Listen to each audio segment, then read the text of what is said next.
that's taken into account. But, and in preparing the housing component, I'm trying to draw from the other components that have already been accomplished and take facts and figures from them and bring it into the housing component as necessary. So that's what made me stumble a little bit this past week, looking at this component, as well as some of the other ones, the economic component and so forth, trying to bring it all in under housing as much as necessary again. I think I can, through the housing component, what I plan on doing is, like I said, referencing the other components. So if there's from what I'm finding in numbers, if there's some inconsistency with another component, I'll mention that, but try to cure it through the housing component. Okay. So this is an open public hearing. So if anyone wishes to speak on the housing component, or population, excuse me, I'm all housing. The population component, come on up to the microphone and let us know what's on your mind. Anybody? You put your hand up a little earlier, but what were you? Well, I don't know that it necessarily rises to the level of public comment. It was more a point of inquiry. I think we're, Come to the are we mic, on? Yeah, introduce- we're recording now, so we Introduce yourself. Yep, get your name in the record and all that stuff. Sure.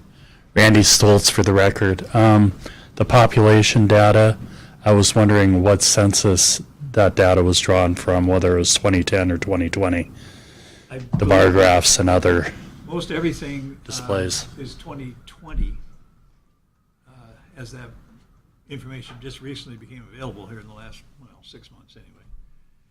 But it is 2020, and yeah, this one doesn't have much from the American Community Survey, which is their the surveys or census's means of keeping up annually with numbers, but it's mainly from the 2020 census. So this table is 2020 data. Yes. Thank you. And estimates moving forward, also done by the Census Bureau. Yeah, I'm still not finding that. It should be right here, 2.1.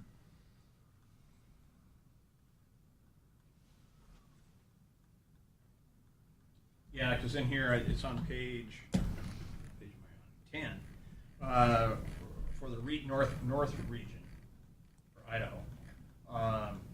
Percentage growth over the next projected 10 years is 13% or 1.2% per year.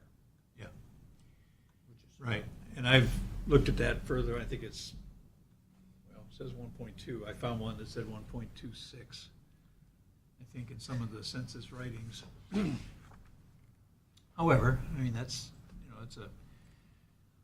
an average percentage for the county as a whole.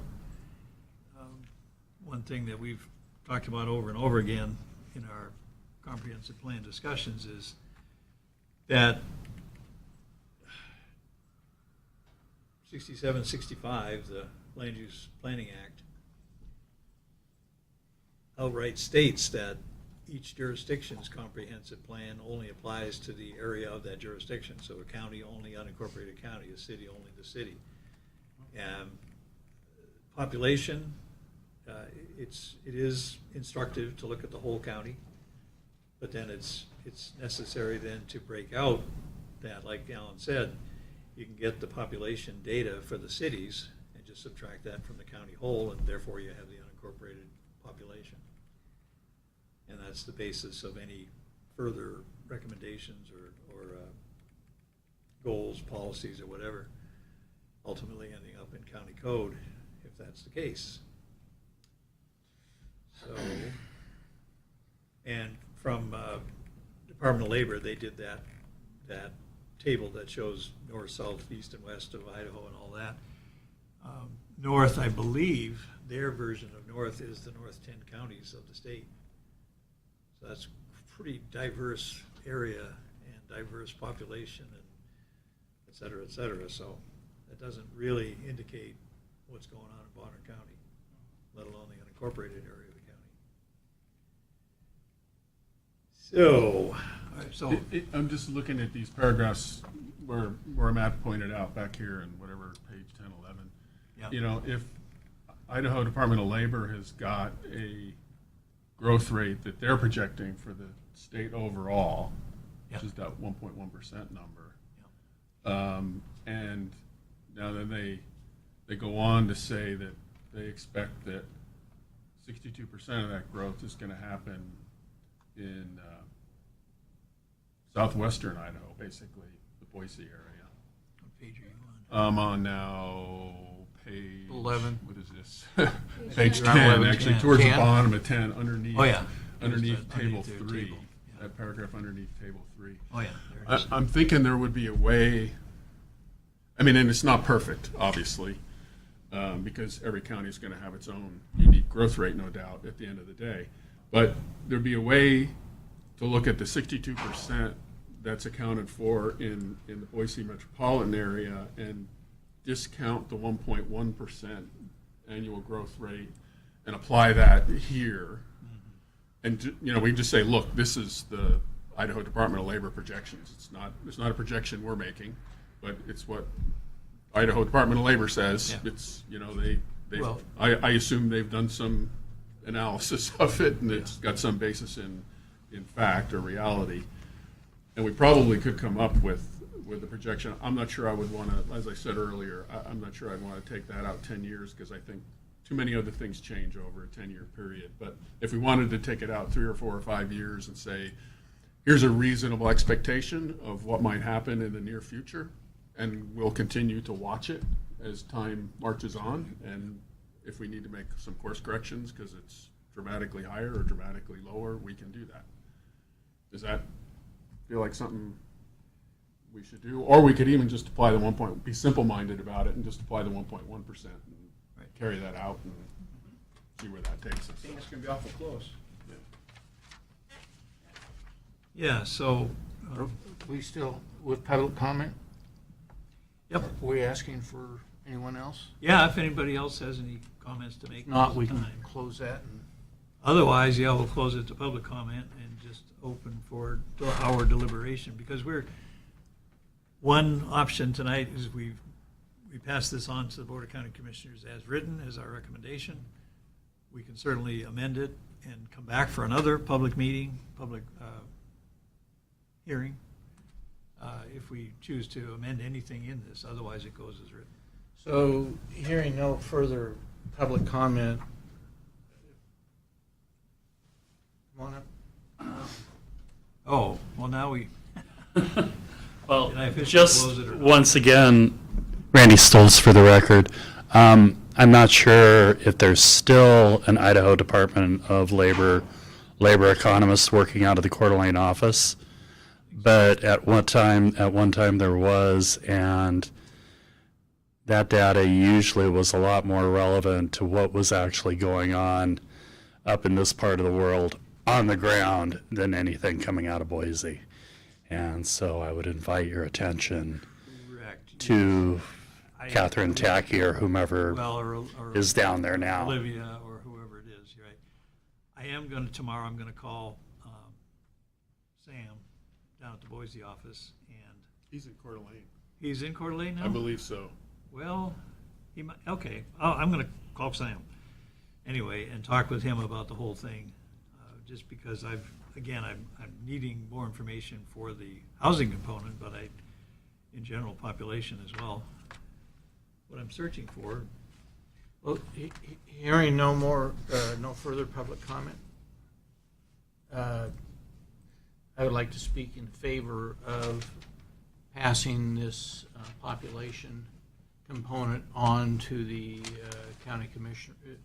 Where does it go from here? Board of County Commissioners. County commissioners for their hearing process, which will also involve public comment. So if other items appear later on, you can at that time voice your public opinion.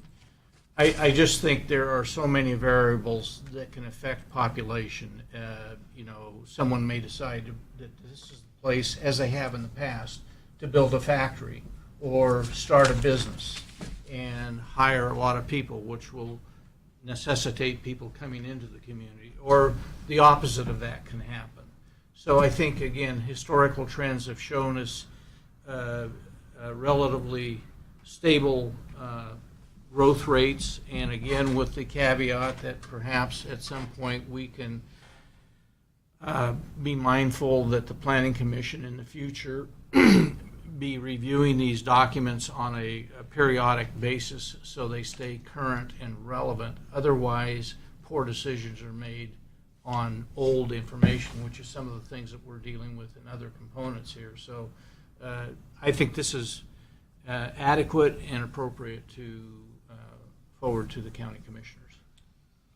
Do you want us to, Yeah, that would be great. okay. Commissioner, if you could just read the motion to So if you're recommend. ready to make that Go ahead, motion. man. You can read better than I can. I move Yes, to on your- recommend yes, to on the your Board of screen. County Commissioners approval of this amendment to the Bonner County Comprehensive Plan, file AM 0003-23, update to the population component and the addition of the public airport. Commissioner, we haven't yet opened comments on public airport facilities, so if you could just exclude that and read it for only the population component. Okay. Yeah, That'd be a Recommended to good the thing. Board of County Commissioners approval of this amendment to the Bonner County Comprehensive Plan, file AM 003-23, update to the population component. Find that it is in accord with the requirements of Idaho Code Section 67-6508, and the procedure set forth in Idaho Code Section 67-6509 as enumerated in the following findings of fact and conclusions of law, and based upon the evidence submitted up to the time the staff report was prepared and testimony received at this hearing. I further move to adopt the following findings of facts and conclusions of law as written. This action does not result in taking of private property. So we have a motion on the floor by Commissioner Linscott to recommend approval of the population component to the Board of County Commissioners as written. Is there a I'll second that. So we have motion and a second. Any further discussion on the motion? I would just make one point, to your point earlier. You have growth rates in here, and we can always use these in other components, like housing, if you want to extrapolate out, say it's based on the population component. So it seems like we have the data here to do that if we want to, if we need to, in other components. So I'm in favor of the motion, basically. All right, so any further comments on the motion? Call for the question. Itself, call for the question. All in favor of the motion, say aye. Aye. Aye. Deputy Senator. Aye. There we go. All right, so the motion passes unanimously. Okay, so that's the population component. Also in this file is the airport, public airport component. So let's bring that up.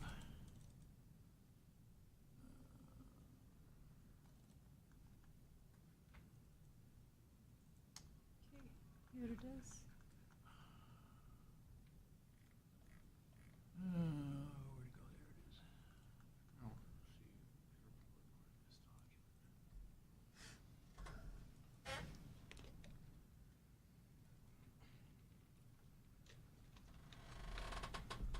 So this component was added to the list of components that counties and cities need to include in their, as it says, with Senate Bill 1265, it was required to be a separate component.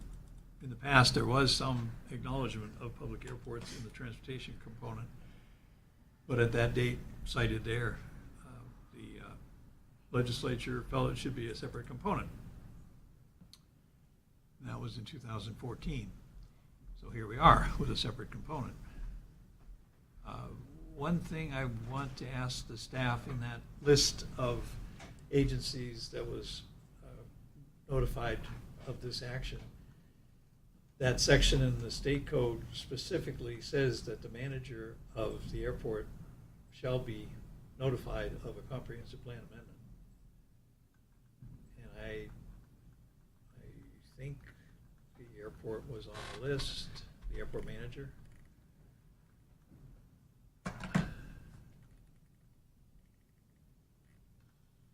It'd be under Bonner County.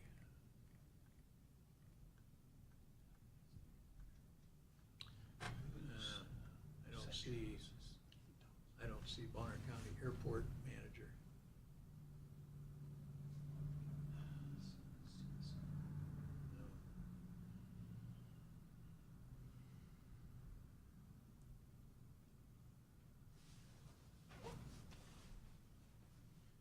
So the question is, has the airport manager been notified of this document of the staff? From the legal standpoint of a request to review for this file, it doesn't look like it. The state code specifically requires it, and our airport manager, we had a meeting with him, well over a year ago, just to talk about the components and the two airports that are under county management, Priest River and Sandpoint.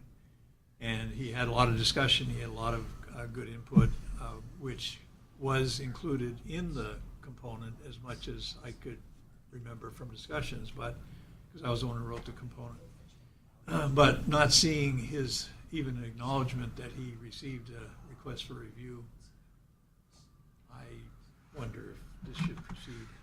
I can check real quick if you just give me a moment. And it didn't come up before this because, well, it actually, I think we were in workshops discussed it, before. yeah. I think I'd mentioned during the workshops that we, county staff, and actually it was previous Commissioner Brian Bailey and I were with staff when we discussed it with Dave, the manager of the airports.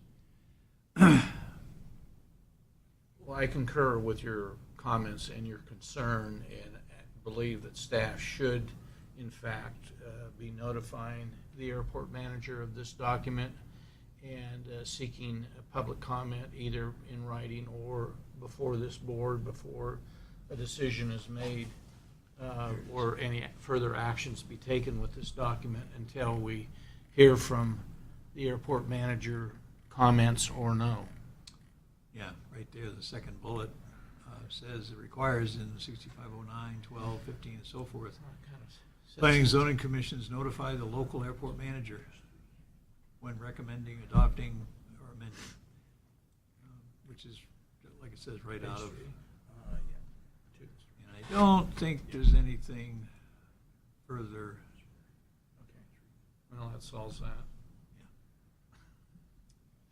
He references the master plans, which of course were done by and through the airport managers, along with consultants.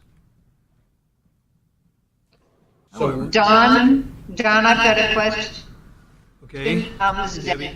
Is there just one airport manager, or would each airport need to be contacted? And what about the one up at Priest Lake?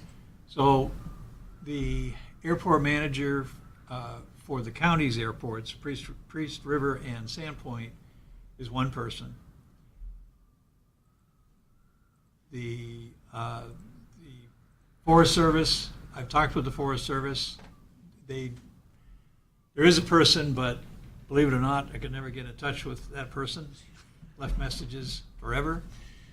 And the Department of Lands, the one in Kavanaugh Bay, that one is operated by ITD on behalf of the Department of Lands. And we've had contact with them, but they didn't make a written comment. But have they seen this draft? Well, that's a good question. Again, And would they fall under the same in a sense, they requirement do, from state code that they do? because the way that's written, I think you would have to notify them. Yeah, it that seems like, local airport manager or person in charge be notified. So, Forest Service, Department of Lands, or ITD, Aero, and then our own county airport manager. So ITD was notified. And I think Forest Service is on there too. Now, whether it Forest Services is there. is it the right Yeah, people though in yeah. both those organizations, right? Well, true enough. Because I'm guessing that our normal ITD contact is probably a guy who deals with roads. No, mostly. so there are two different contacts. Yeah. One is the ITD, and then there is one ITD Aero. Aero. So we send them to both. Okay, okay. Yeah. So that sounds like we've covered that one. Yeah, and then And Forest Service? Yes. Forest Service was. Forest Service, Is there a, yeah. is there an aero department? There's a I- person, yeah, there's a person who oversees the various strips around the north end. Yeah. And like I said, I tried to get a hold of him. Hmm. Everybody else, even in the service, tried to get a hold of him, and nope. I think maybe one time, but he said, I'm busy, call back later, or something like that. Well, it sounds like we, at a minimum, need to contact the Bonner County Yeah. airport manager and make sure he or she has a copy of this. And Dave will get it, yeah, there it is, ITD Aero.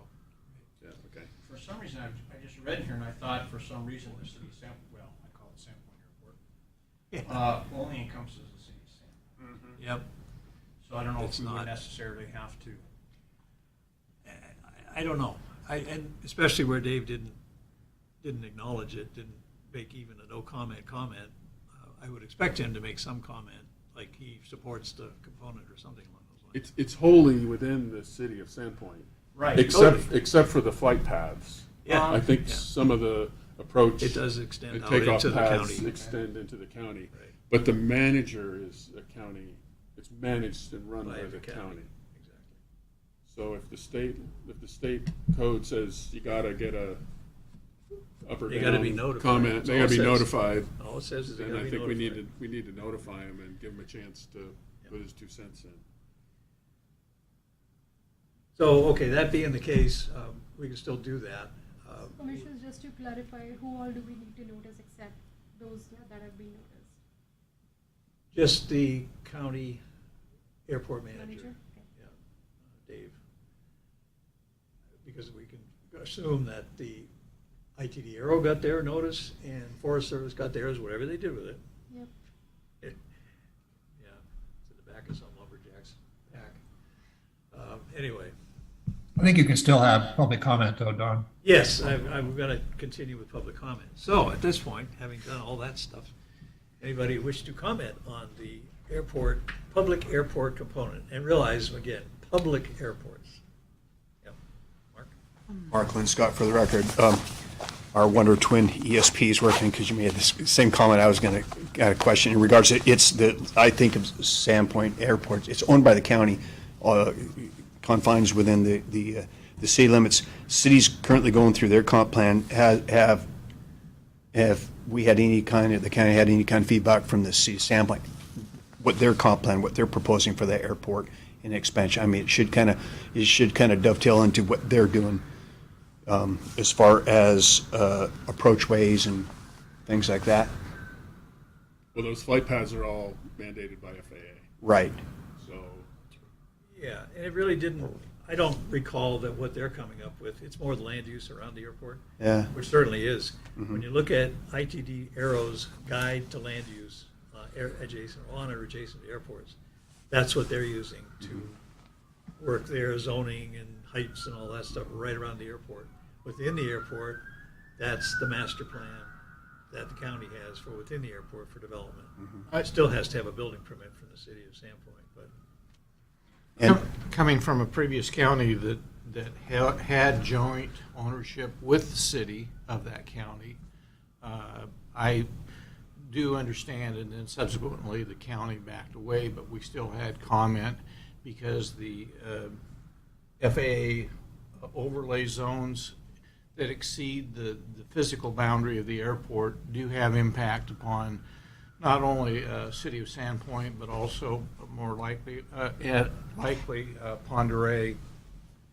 So I think both of those entities should be contacted. I mean, after all, if you look at the list here, most people will say no, and perhaps they will say no too, but I think we should err on the side of your comment of at least asking the question to see if they have any comments so that we're dovetailing with them, because the airport is a rather unique entity in that it's not a standalone, it has to be integrated into the community use and building developments, et cetera. So, and we also, I think the county would want to protect the airport to whatever degrees concerning development around the airport, so it doesn't harm its future potential. So I think it's prudent that we also contact those entities. Well, they And- have been, according to the list, they have been Okay. notified of this amendment.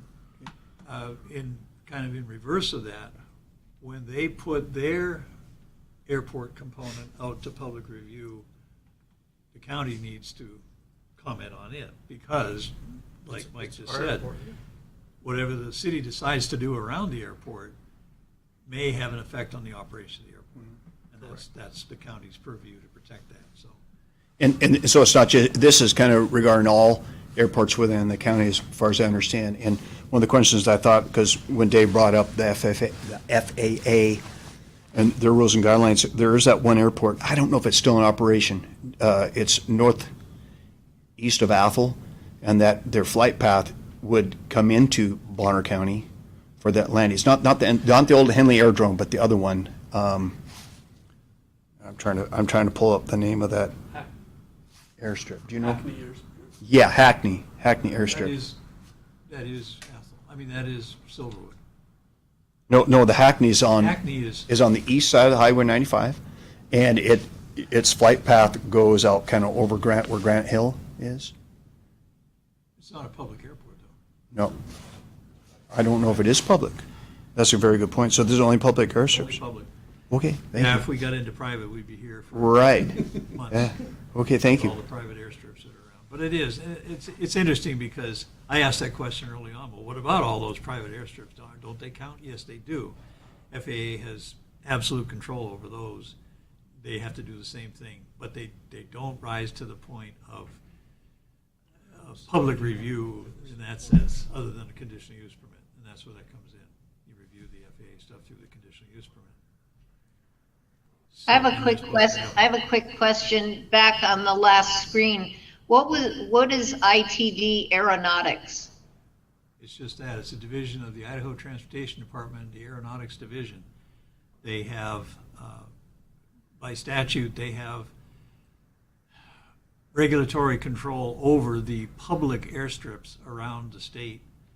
There's a whole list of them, and Kavanaugh Bay is one of them. That's the only one in Bonner County. There are a number, just almost, I forget how many there are. I don't think there's 44 airstrips around the state that are under the purview of ITD Aero, but So anyway. are those public airstrips that are They not are. managed by somebody else? they're, Like, right, that's well, it, so the, they're public airstrips. For instance, the one at Kavanaugh Bay is Department of Land's property. yeah.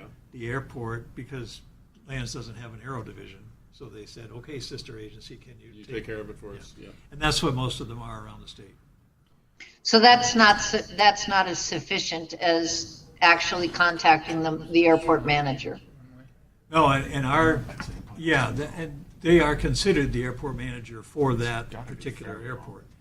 Just the same as the individual that I got the name for in U.S. Forest Service is the manager of the airports under the Forest Service administration, but again, non-responsive, so. Well, if you No. feel that we need to contact the actual individual there at the Sandpoint Airport, I'm behind that too. Yeah. I mean, as long as all we have to do at our next meeting is just state that they've been contacted, or do we have to go through the whole process of this again? Well, it'll be continuing the public hearing. Okay. To a time certain, I hope. But anyway, so, right, so that's where it looks like we're going with this, but in the meantime, we certainly can take public comment, so in addition to what Mark said. Yes, sir.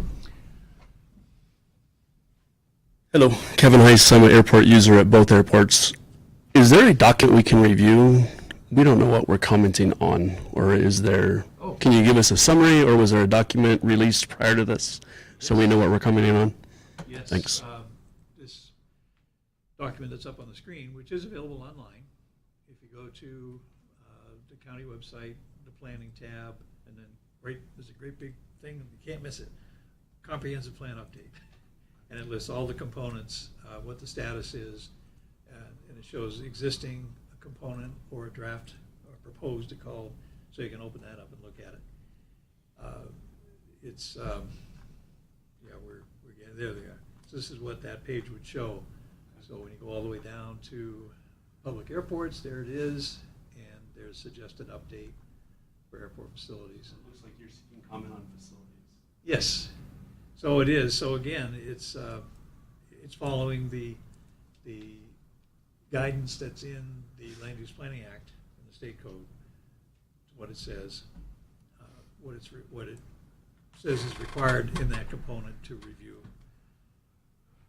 And some of that is cited in the beginning of this update, or actually first draft of what would be a component for public airports. So, to anyone's knowledge on this panel or in this room, does the airport, I mean, I've seen a lot of development around there. The issue with the airport is once it's built around, it becomes very constrained and limited because of FAA rules and whatnot, i.e. you can't build a shopping mall, or if you did build a shopping mall, you're not going to land a certain type of aircraft there. So I don't really understand, and I'd be most curious from the airport manager and the people that actually utilize the airport, what its intended future is, so that we don't, so that the county is aware of it to protect the airport's future for viable transportation. I think there's two parts to that answer. One is for each of the county's airports, Priest River and Sandpoint, each has a master plan. Do we have Required, yes, required by FAA, and I reviewed that, putting this together. And it mainly talks about within the airport. It acknowledges that the area outside is a protected space for flights and for comparable, or how's it put? I referenced it in our files, the Planning Commission files. There's a document that it was written by Toothman Norton engineers for ITD Aero. That is a guide for looking at land use on and adjacent to airports. So looking at that and realizing that, again, our comprehensive plan only applies to the jurisdiction of the Board of County Commissioners. So that means within that fence. Everything else outside of it is within the city of Sandpoint or the city of Priest River. I respectfully differ on that perspective, having the experience that once the cities decide to put in a development, the FAA rules dictate what type of flight patterns, aircraft, and whatever can come in there, which those areas lie out clearly in the cities and perhaps some county as well. So I just think we need to be mindful here that the county is aware of development that could occur without comment from the county and impinge upon the future of this airport, because once it's gone, it's gone. How far do those master plans look out in time? Question one. Oh, And my second question is going to be, do they foresee any expansion? Runway lengthening, additional runways? that's exactly what have you? The Sandpoint master plan, actually, and Priest River, both talk about expanding the length of the runway and that particular landing zone within the fence. So they But have, they- so they have neither of them- room on their property to build a longer runway? Well, Yes. Sandpoint is actually purchasing property, private property on the northeast end of the runway, as I understand it, so that extension can be accomplished, and it's going to revise the roadway and the bike path and everything.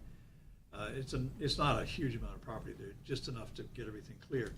But beyond that, no, there's nothing in the master plans for either airport that talk about need for great expansion. In the past master plans, after talking with the manager, there was, because at one point, Empire Air was talking about making it into a Scheduled commercial service. scheduled service and using all the way up to a 737.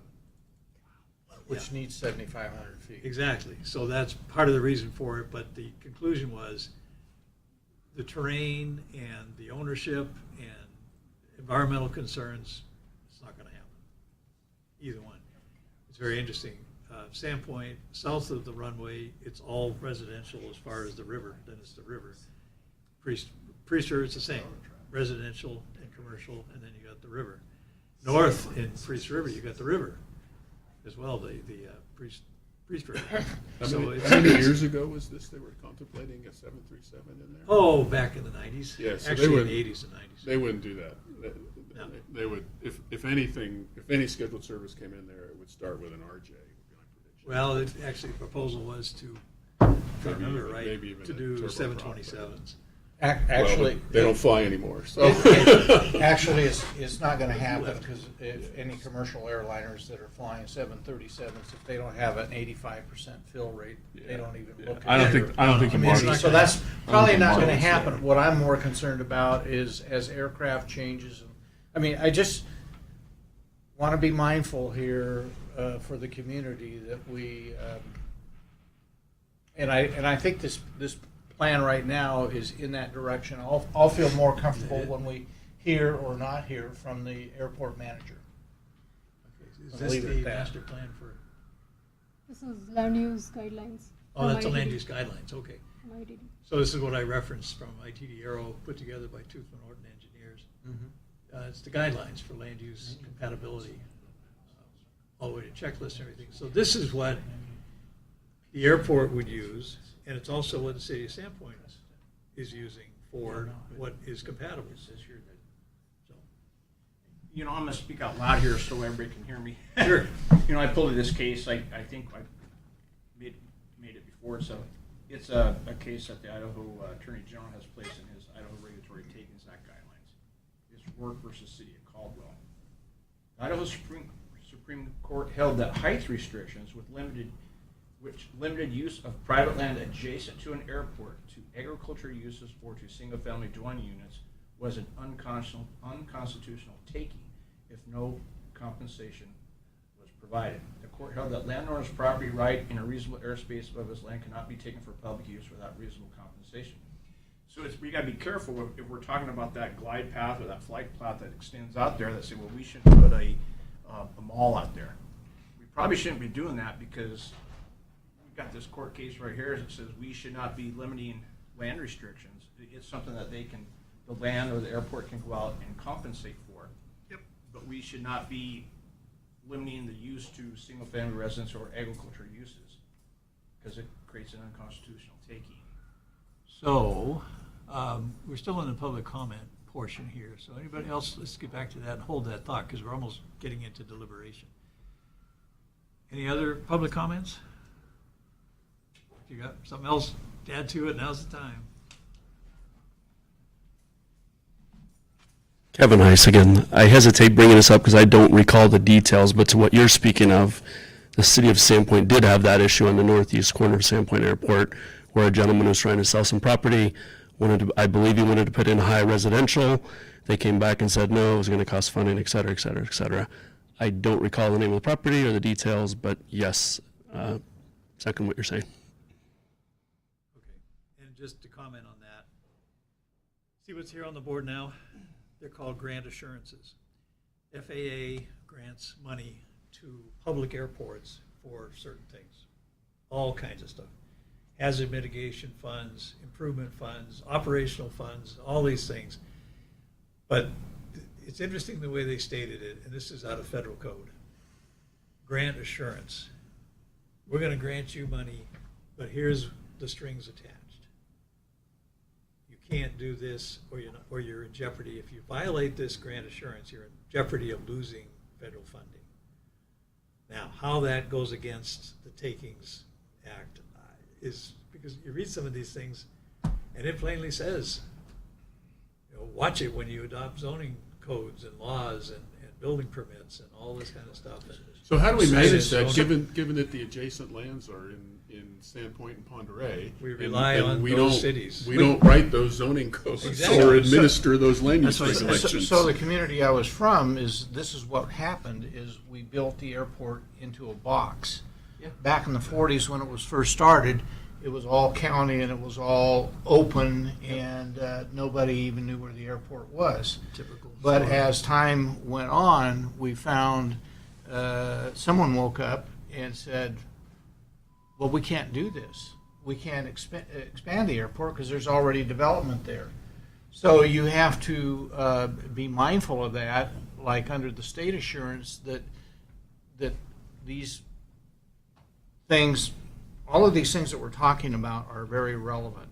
And this is about the future. If we only say what we've got right now is good enough, okay, that's it.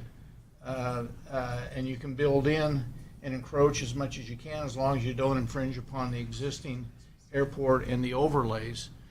That will determine, but if you have, conversely, if you want to expand the airport but there's something already there, then you're going to get into this issue of having to compensate appropriately for those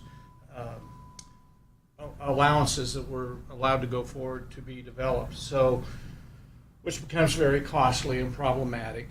And the likelihood of a 737 coming here, I know it won't happen in my lifetime, but the reality, and it can't right now, but I think the course that we're on here, this has been a very productive discussion.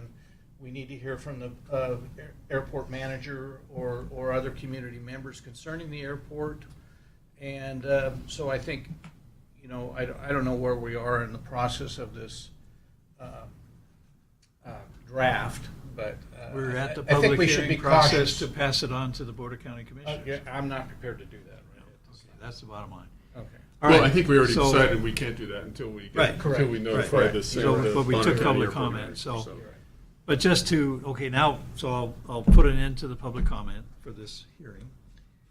And we're in deliberations now. So part of that is the last, okay, first off, in the, Swati, in the standards here, that the recommended standards for compatible development. No, I mean, back to the one you were on, the land use guide. If you would page down, way down, so it's got those graphics that show the land, the approach zones and so forth. It's a couple, traffic patterns, because it talks about off the ends and the approach and departure flight paths, but it also talks about two perpendicular from the main runway. Yeah, the sides. I forget what it's called. Yeah, the landing surfaces. And there's a whole, you'll see it in a minute when we get to that point, but there's some graphics in there that, there it is. And then the next couple of pages. Okay, so there we go. So you can see down at the bottom of the picture, there's the runway, that red line. Then beyond that, there's transition services, approach, that's what you mean, because that's the pilots coming in. But critical surfaces, horizontal surface, transitional surface, they're all written into federal code. Here's what that, whoever oversees, oh, look at this, see, there it is, the stadium approach. That's all critical space.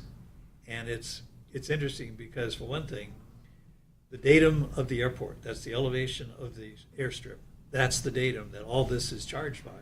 So whether you've got a ravine or a mountain, it's the datum of the airport that counts. Mm-hmm. So if you go out and the land is dropping away, then certainly you could put up a X-rise building and it wouldn't violate that airspace. But if you're, I referenced this at our last workshop, Coeur d'Alene Airport, also run by Kootenai County, their comment was when the city of Hayden was taking an application for Hayden, not Hayden Meadows was the name of it. Anyway, it's a subdivision, a large subdivision, uphill from the airport. Just because of the height elevation increase in that property, almost a single-family home was in violation of the height standards. So they got a special compensation from FAA to deal with that, but they couldn't do other things they wanted to do, like they were going to put a water tower up there, they were going to do all this stuff directly in the flight path, in that precision approach surface. So that's where it comes in. So when I wrote this thing up, the last sentence, paragraph in the document says the FAA and Idaho standards for critical zones requires 5,000 feet off the ends of runway to be kept free from structures or vegetation intruding into the flight path for the runways. Land use proposals on parcels within the approach surfaces proposing development at a certain height above ground or within a certain proximity to the airport as required by Part 77 are to submit FAA Form 7460, standard form, for determination of such development, so that for determination that such development will not adversely impact airspace and safety of aircraft operators. So that's the basis then of a policy statement that anything that's proposed on those green lines in the county out there needs to be reviewed by essentially FAA. So the applicant's on the onus is on the applicant to make that application in those areas, if this all goes through and that's what is decided is gonna happen through county code.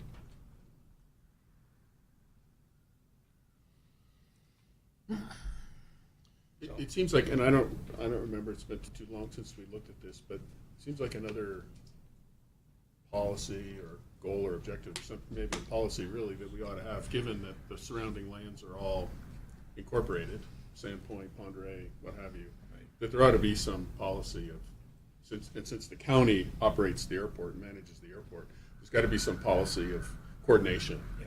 between And again, the let's look at- airport and the surrounding communities, that we have no control over their land use decisions. Let's look at the policies again, where you just were, sorry, back and forth, and down to the airport. Did we cover that? Airport, Were no, we it's, smart enough to cover that ahead of time? I, see what it, did we, oh, we We didn't write the policy. didn't write one for that, that's right, Because- that's right. Because at that point of time. It we wasn't weren't- one. Yeah, we weren't deciding on Right. putting the So, public airport. in my as a draft, I component. had policies written, but I think in our discussions before, we said, no, that's the policy statement, that's the policy, and it'll come up later. But certainly, yes, there needs to be at least that policy stated So it's an island? that Yeah.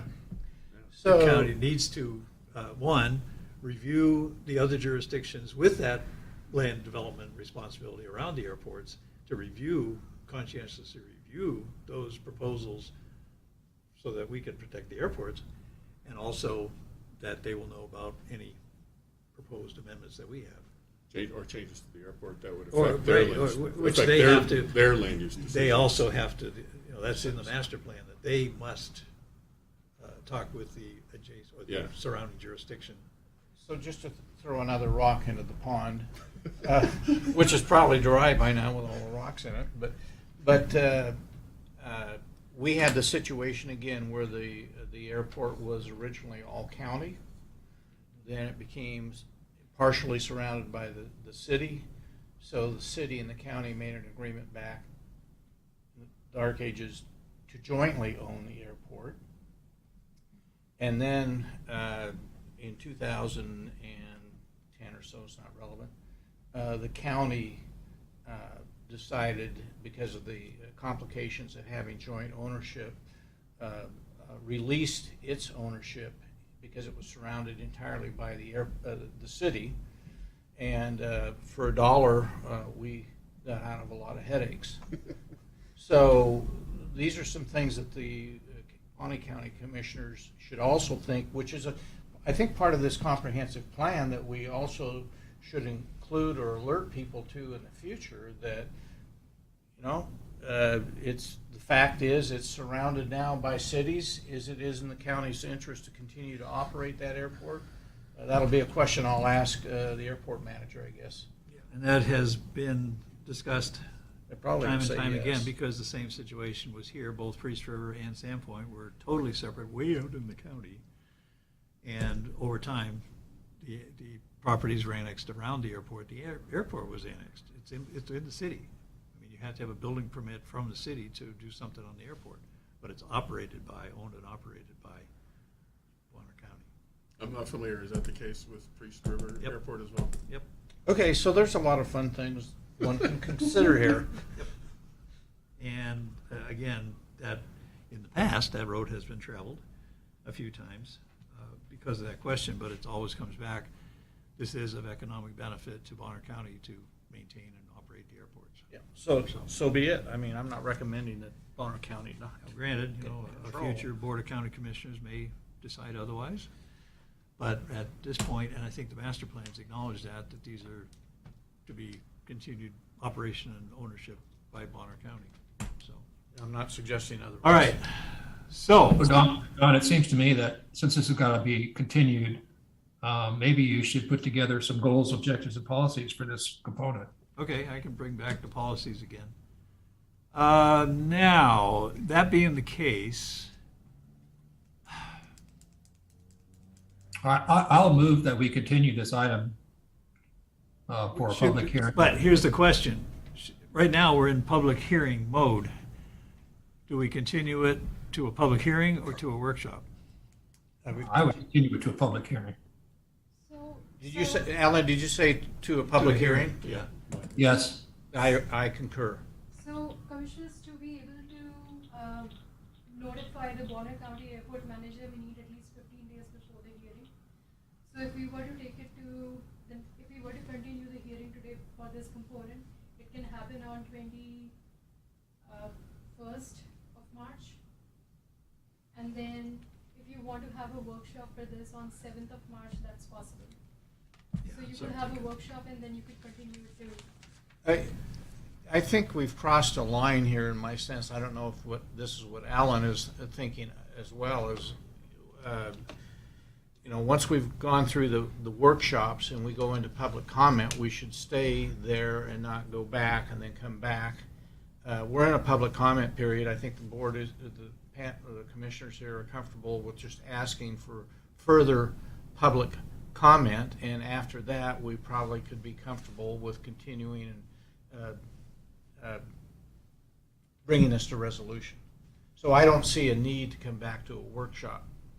The only reason I would suggest I wasn't suggesting that. I was just suggesting continuing the public hearing. Yeah. Correct. That's I just- I concur. So, Depends what we hear from the airport manager.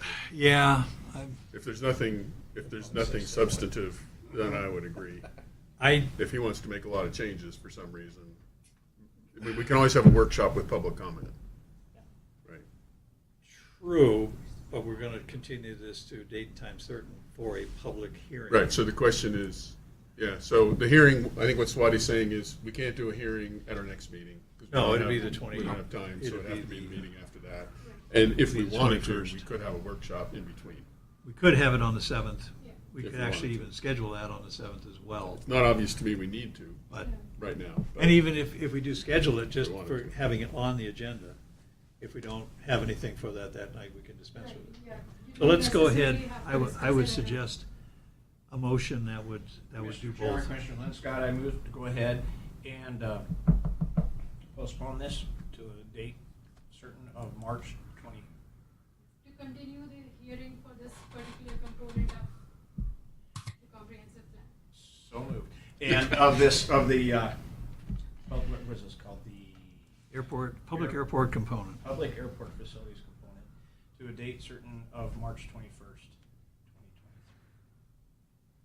2023. At a Okay. regularly scheduled. Clarification on the motion. Would you also make the motion to set a workshop for the 7th of March? Yes, and also go ahead and schedule a workshop on the 7th of March as well. that it in case can we be on have the some agenda. new information to discuss. And that would be, I'm assuming that will be open to the public. Would, Pardon? Yeah. yes. It is open to Yes. public comment, yeah. So, we have a motion on the floor. Mr. Linscott has made a motion to continue the public hearing to March 21st, 2023 for this public airport facilities component, and to schedule a public workshop for March 7th on this component. Commissioner Frankenbach, I'll second the motion. Okay, we have a motion and a second. Any further discussion on the motion? Is that clear as everything? No further discussion. All in favor of the motion, say aye. Aye. Aye. Okay, motion carries. All right. Just so you understand, to clarify, all of our meetings are open to the public. Some of them we allow public comment, some of them we don't. So we're saying we would allow public comment Yeah. on the 7th if we decide there's enough of a change to have a workshop. Document we referred to is what we But still, yes, look at the document online. Because of advertising, anything that, like Swati said, when we send it out for review to agencies or even for the public, especially agencies, has to be 15 days. 15 days ahead. The document that's up for review or consideration has to be out to everybody 15 days ahead, so 2 weeks. We found this on Facebook. The county website, Yeah, check the county website, sure. This is, the planning department's portion of the county website, and then within that, like I said, you see that. It's on the county website, it's on the newspapers. Could you bring that up just to show them? Because we had this comment last time, said, I don't know where to find this on the planning site, and see what you think of the way it's So we're portrayed. still in a public workshop, correct? Don, do you want to take a quick recess? Well, we're 5-minute here recess? today. We've been at an hour and a This half. was a hearing. Yep. Oh, well, better late than never. So, So if we liked it, oh, we you could could have go back decided, we one. could have made I a think it's, decision. just go back, go to the tab at I'll the take top, it. or ribbon at the top, Yeah, and do I agree. planning.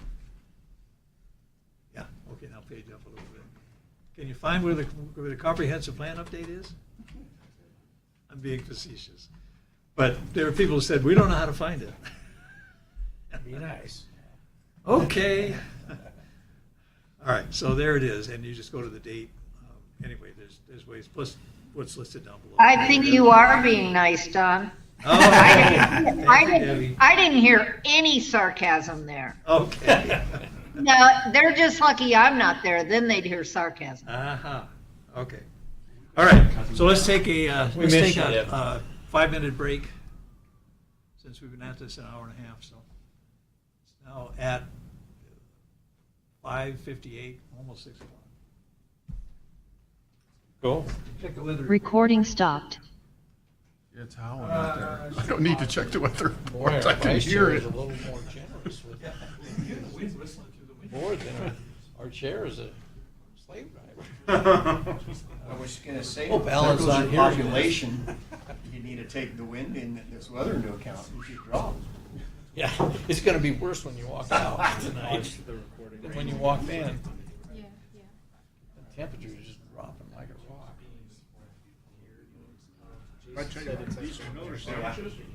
Pretty good, aren't they? Oh, yeah. The service. Makes me believe in my wife again.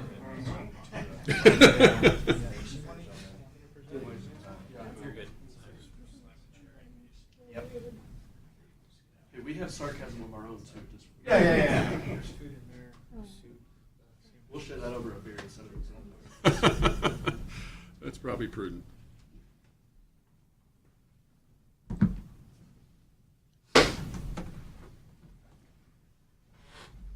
This is it for the airport stuff tonight. Yes, yep. Thank you. Does anybody know how to reset one of these things? Yeah, I seem to, for some reason, I've completely locked up. I can't do anything. My mouse doesn't move, my cursor doesn't move, Rose. completely frozen. Is it this? This Yep. looks like an on-off button. It Yeah, doesn't seem to do it. Or control alt delete. I was, Control alt I and. said, yeah, but this is not a PC. Oh. So where's the Maybe delete button? backspace. Oh man.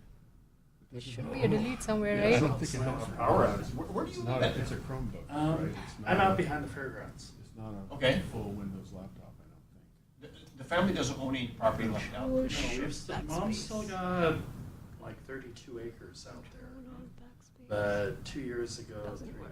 years ago, she spun off Huh. the house that dad built. That's 2 acres. Yeah. I wonder if Or there's just a- long press this and She's see still if it got works. The original Caps home site, well, yeah, the original Caps home Nope. site and the old outbuildings plus over 30 acres. I out doubt. there. Yeah. And then John and Oh, well, Johnny I'll get along. are out I have hard copy of it. Robin Lane. Sorry about that. Do you want me to print you something? No, I have hard copy of, Okay. of So the the 30 latest it's on ag Evergreen and Road? economic development, and I think Okay. that's what we're talking about. Basically, Yeah, yeah. Yep, it's so I'm right. Oh, about that, Dave. So a couple of the data that I cutouts. sent you, that Um, was our west line Um, essentially is so Lakeshore for the Drive, and our table, south for table 3 line that talks about is more or employees, less narrow market. firms by number of By There's size, employees, right. cutouts. and then whether So you're their selling- sales are Yep. inside or outside. Mm-hmm. So the way I see it, it can be broken into 2 different tables Could be. with the We're latest a little above data 100 that we have. acres. So the one data that I sent you was for Our south location line. questions, which is basically the concentration of Sort of, industry sort of in local follows area Merrill as Mark compared Road to in a much part. larger and Merrill relative Mark. area, which could either be Well, there's Idaho right or there. US. Yep.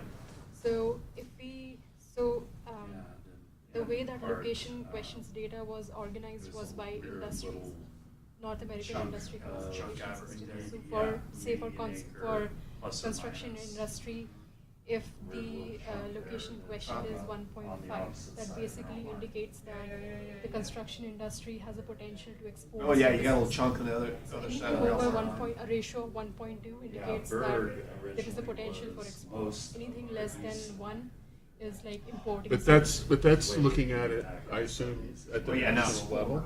No, that's why it's Homer called, is it's hard. relative to, you can There's find some location other questions for any particular area. So those location questions that I calculated, they were only for Bonner County.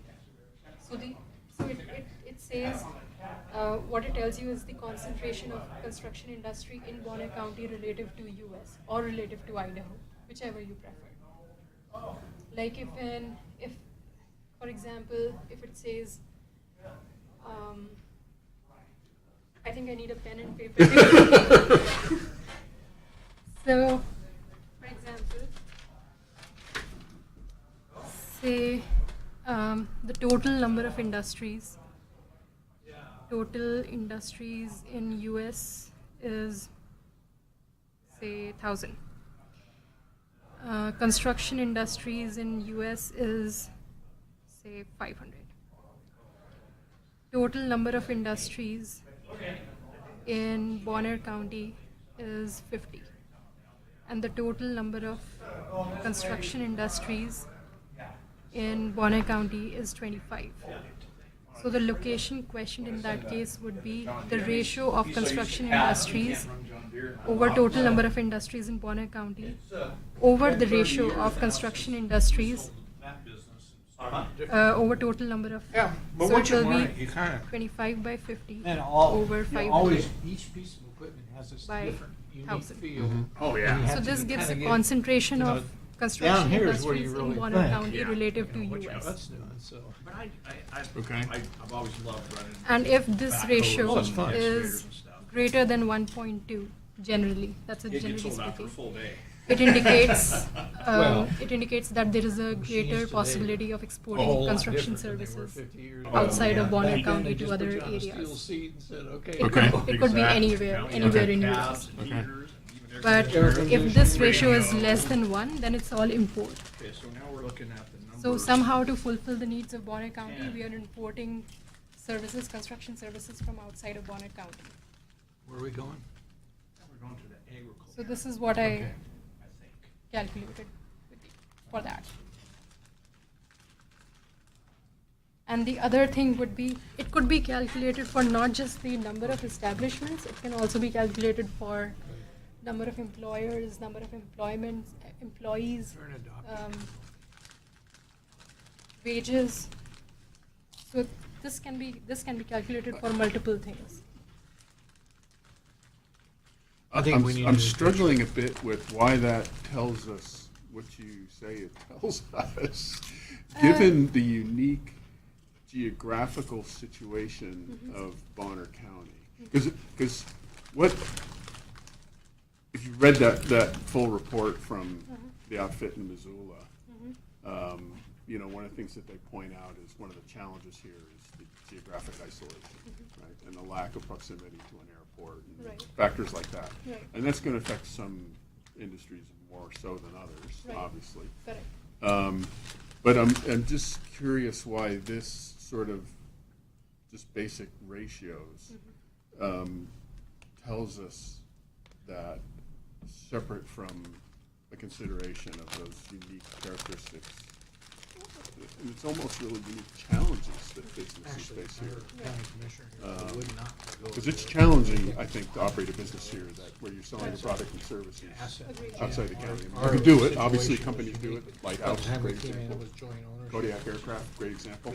Right. But there are some unique challenges, which is, and what that table said is, You have city council people, most county of, it commissioners, said two all things. this kind of stuff. Most of our They were ready businesses to are get small, together. then you and had most of our the, businesses sell their product and services inside the county. It was bad.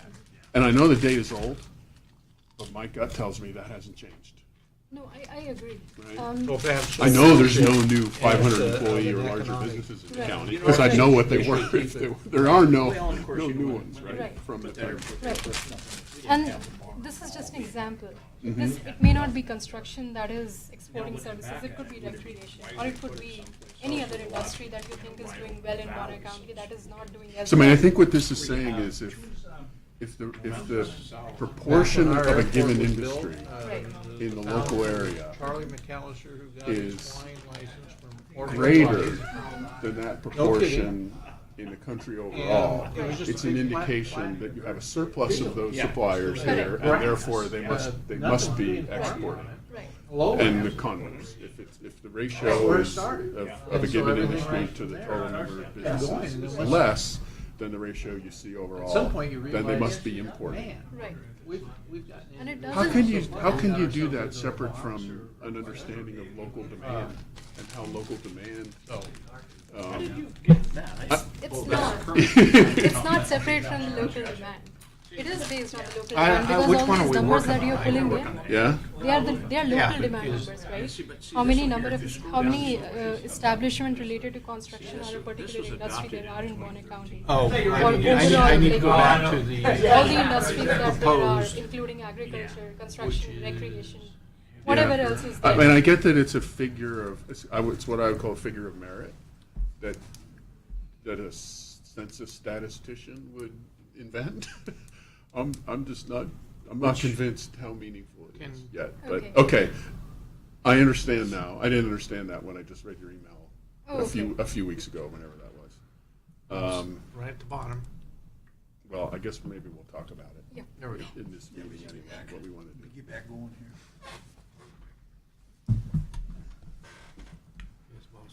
Okay, we recording again? Hello? Nope, we're about to. Guess everyone got bored, huh? They weren't interested in economic. I didn't. I'm still here. Oh, good. Okay, good. Recording Okay, in So progress. it is, all right, it is now 6:09, Tuesday, the 21st of February, 2023. We're reconvening the Bonner County Planning Commission meeting. And at this point on our agenda, oh, I got to get back to the agenda. Uh-oh.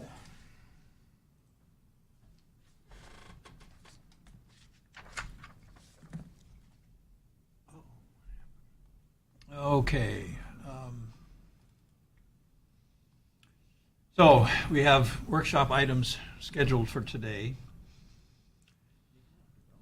We're discussing having public comments on the agriculture component and the economic development component. Later on, we will have a discussion about the housing component, not open for public comment at this point. So, the agriculture component. Oh, we're on A? Okay. Yeah, yes. Okay. Yep. I'm copying now. All right. Sounds like an airplane right outside. That's the plow scraping bare pavement. Which I understand the snow has stopped. Power's back on in Sagal, so Oh, it went out? went out for an hour or more. Yep. At least out There's our another way. reason why you wouldn't have Zoom. There's another reason I want to have some. Yeah. That's already been decided, though. We have backup powers. But it flickered for a minute there. So. It did, yeah. Okay. All right, so here we are. So, ag component. Anything you want to tell us about the ag component? Not really. We have had several discussions about this. Soils was taken out of this component the last time we discussed this, and So Swati, I'm on I think the last rendering under the Word document. I don't see the comments that are being made online by the commission, if any have been made. I know I made one. I don't see it there. yeah, I can pull it up. They are in one of the components here. So rather than me reading it, if you just can put it Yeah. up there, it was on page 6. The purpose of the plan's vision.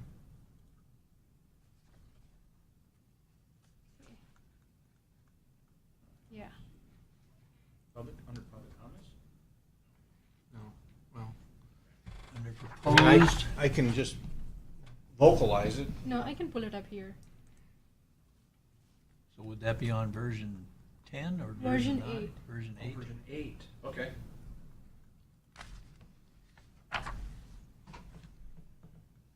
Oh, yeah, I can see it's got comments somewhere. Way down, Page 6, yeah. page, There you go. And I don't know if, I know Alan has made comments in the past too, but if now or in the future, if those are shown, then we don't have to state them here. They can Yeah. just read it. They must be in one of the previous versions then.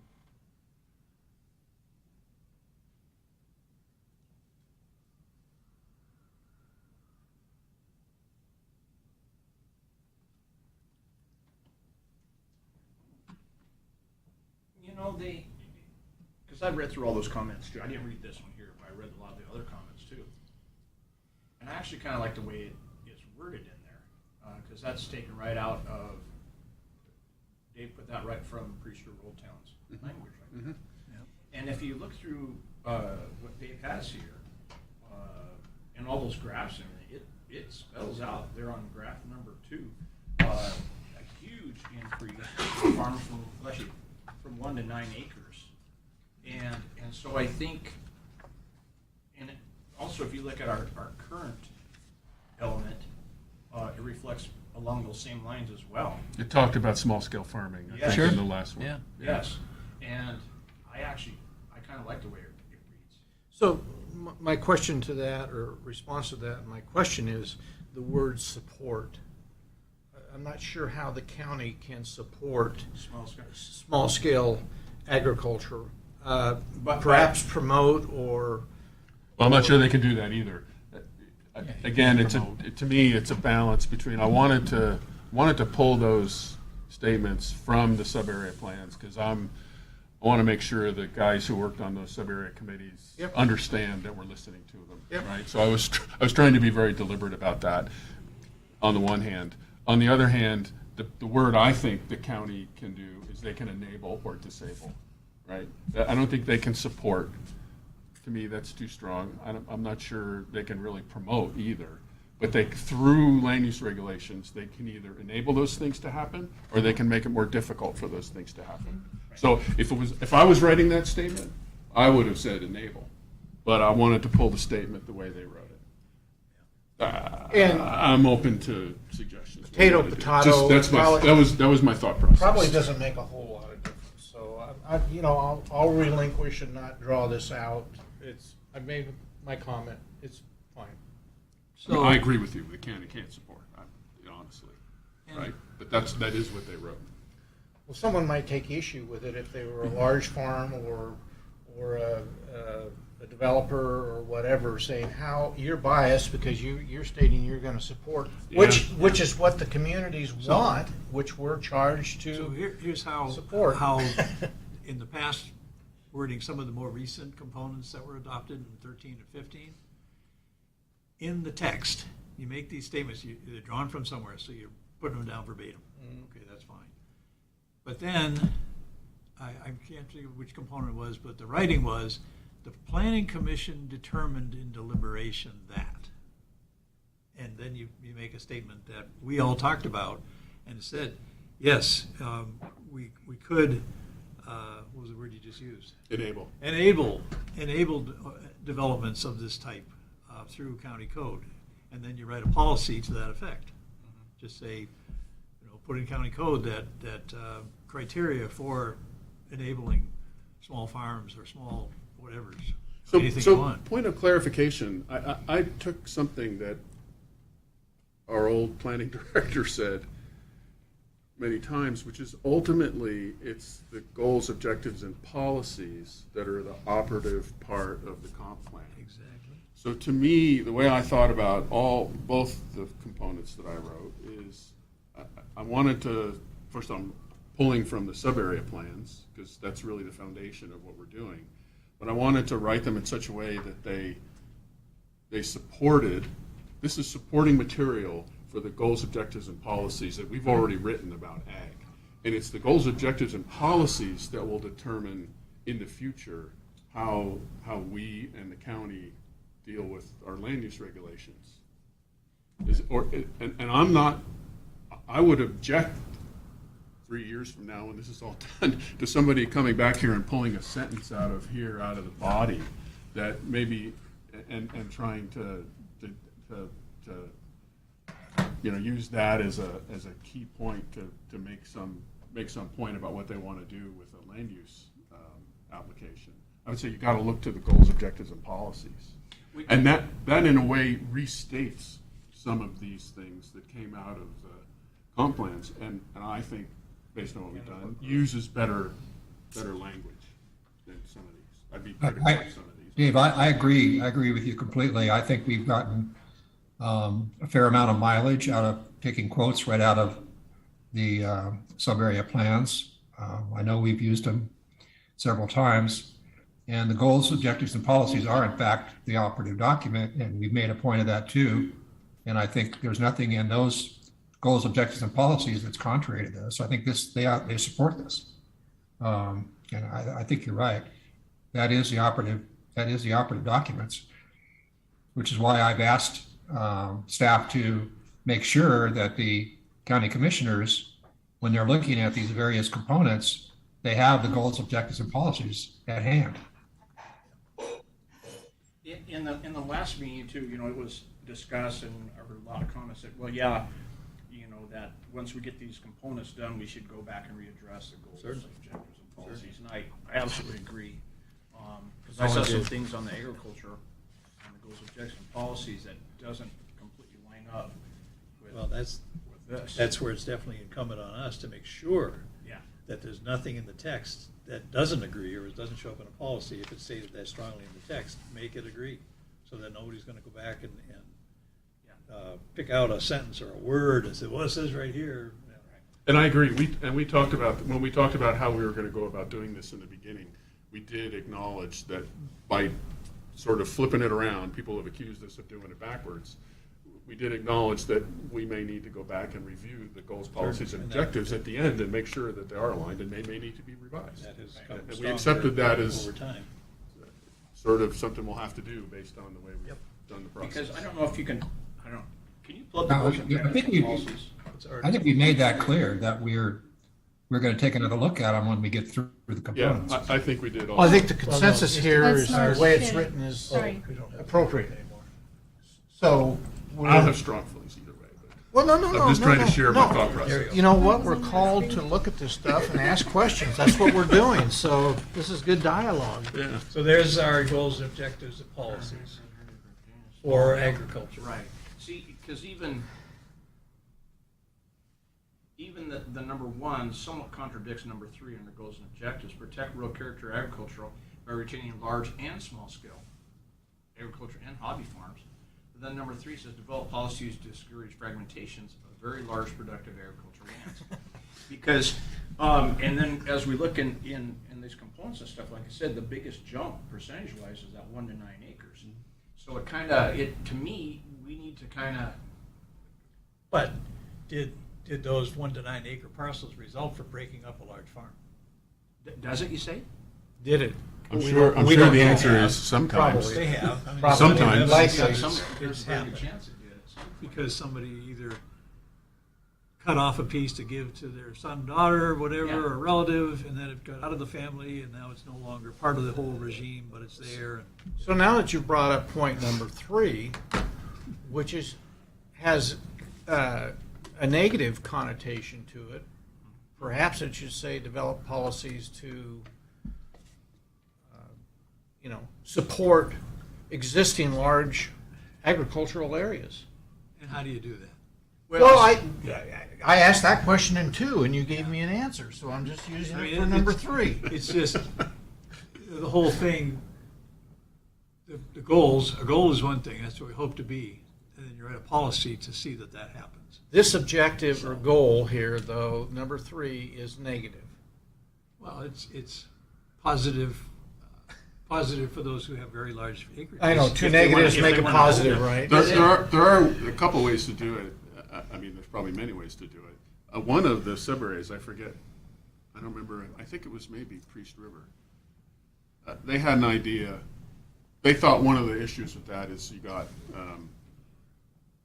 families that don't want to continue with farming, but they want to have opportunities to have kids and grandkids and so forth live there. And they were proposing, I forget exactly what the details were, but allowance of more than one residence on a large parcel in return for keeping it whole. It can happen now. Well, Yeah, but If you're a certain amount of acreage, then you can have certainly more than I one, guess and you up could. to whatever. Whatever the we density used to is. we used to have that up to 3 residents, but we got away with that years ago.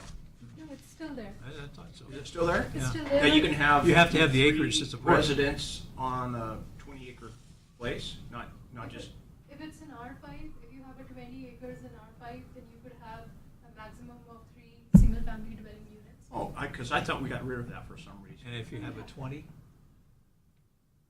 you had just a 20 acre and a 20 zone, it's one. One. Yeah. Plus Is- an ADU, plus. They were specifically suggesting, if I remember, it's been a long time since I read it, but I think they were talking about 100-acre parcels, right? Yeah. So they were talking about really specifically what that number 3 is getting at, really large. So that's what. parcels. So what is it? What were we? Well, it also, though, that number 3 says discourage fragmentation of very large productive agricultural lands. Yeah. Not, Yeah, it's got all So, provisos. to me, that means active farms. Well, we might want to promote non-productive lands. So, I mean, the way this is written, it's all in the positive context, and that So, one line just strikes me as negative. But again, in the Yeah. scope of all the things that we're doing here, I'm okay with it. Well, and then so when it says very large Well, you- lands, what are we talking about acreage-wise? We don't know. We never defined that. Nebulous. And having looked at the numbers recently, the lands that are under tilling, whether they're irrigated, non-irrigated, but they're active farming, the total number of acres is surprisingly low. And then the actual individual parcels, which is hard to determine, because parcel by parcel, somebody made for tax purposes, are broken up there, 5,000 acres into parcels. So it's hard to determine what's there as far as, I think you could do it with ownership. You could search through and filter out things, but So, we're not even like Latah County. Latah County has farms down there that are under one ownership, 3,000, 4,000, 5,000 acres. It's never going to happen here again. It's Right. happened a long time ago, but it's gone. you can make farms smaller, but it's hard to make them bigger. Well, that happens in Iowa all the time. Buying Well, up we're all not the in individual Iowa, farms to Toto. make corporate farms. So, No, it that's can Kansas. happen. Sorry. Kansas. It could happen here too. okay. They have real dirt in Iowa. Yeah. I've been there a lot.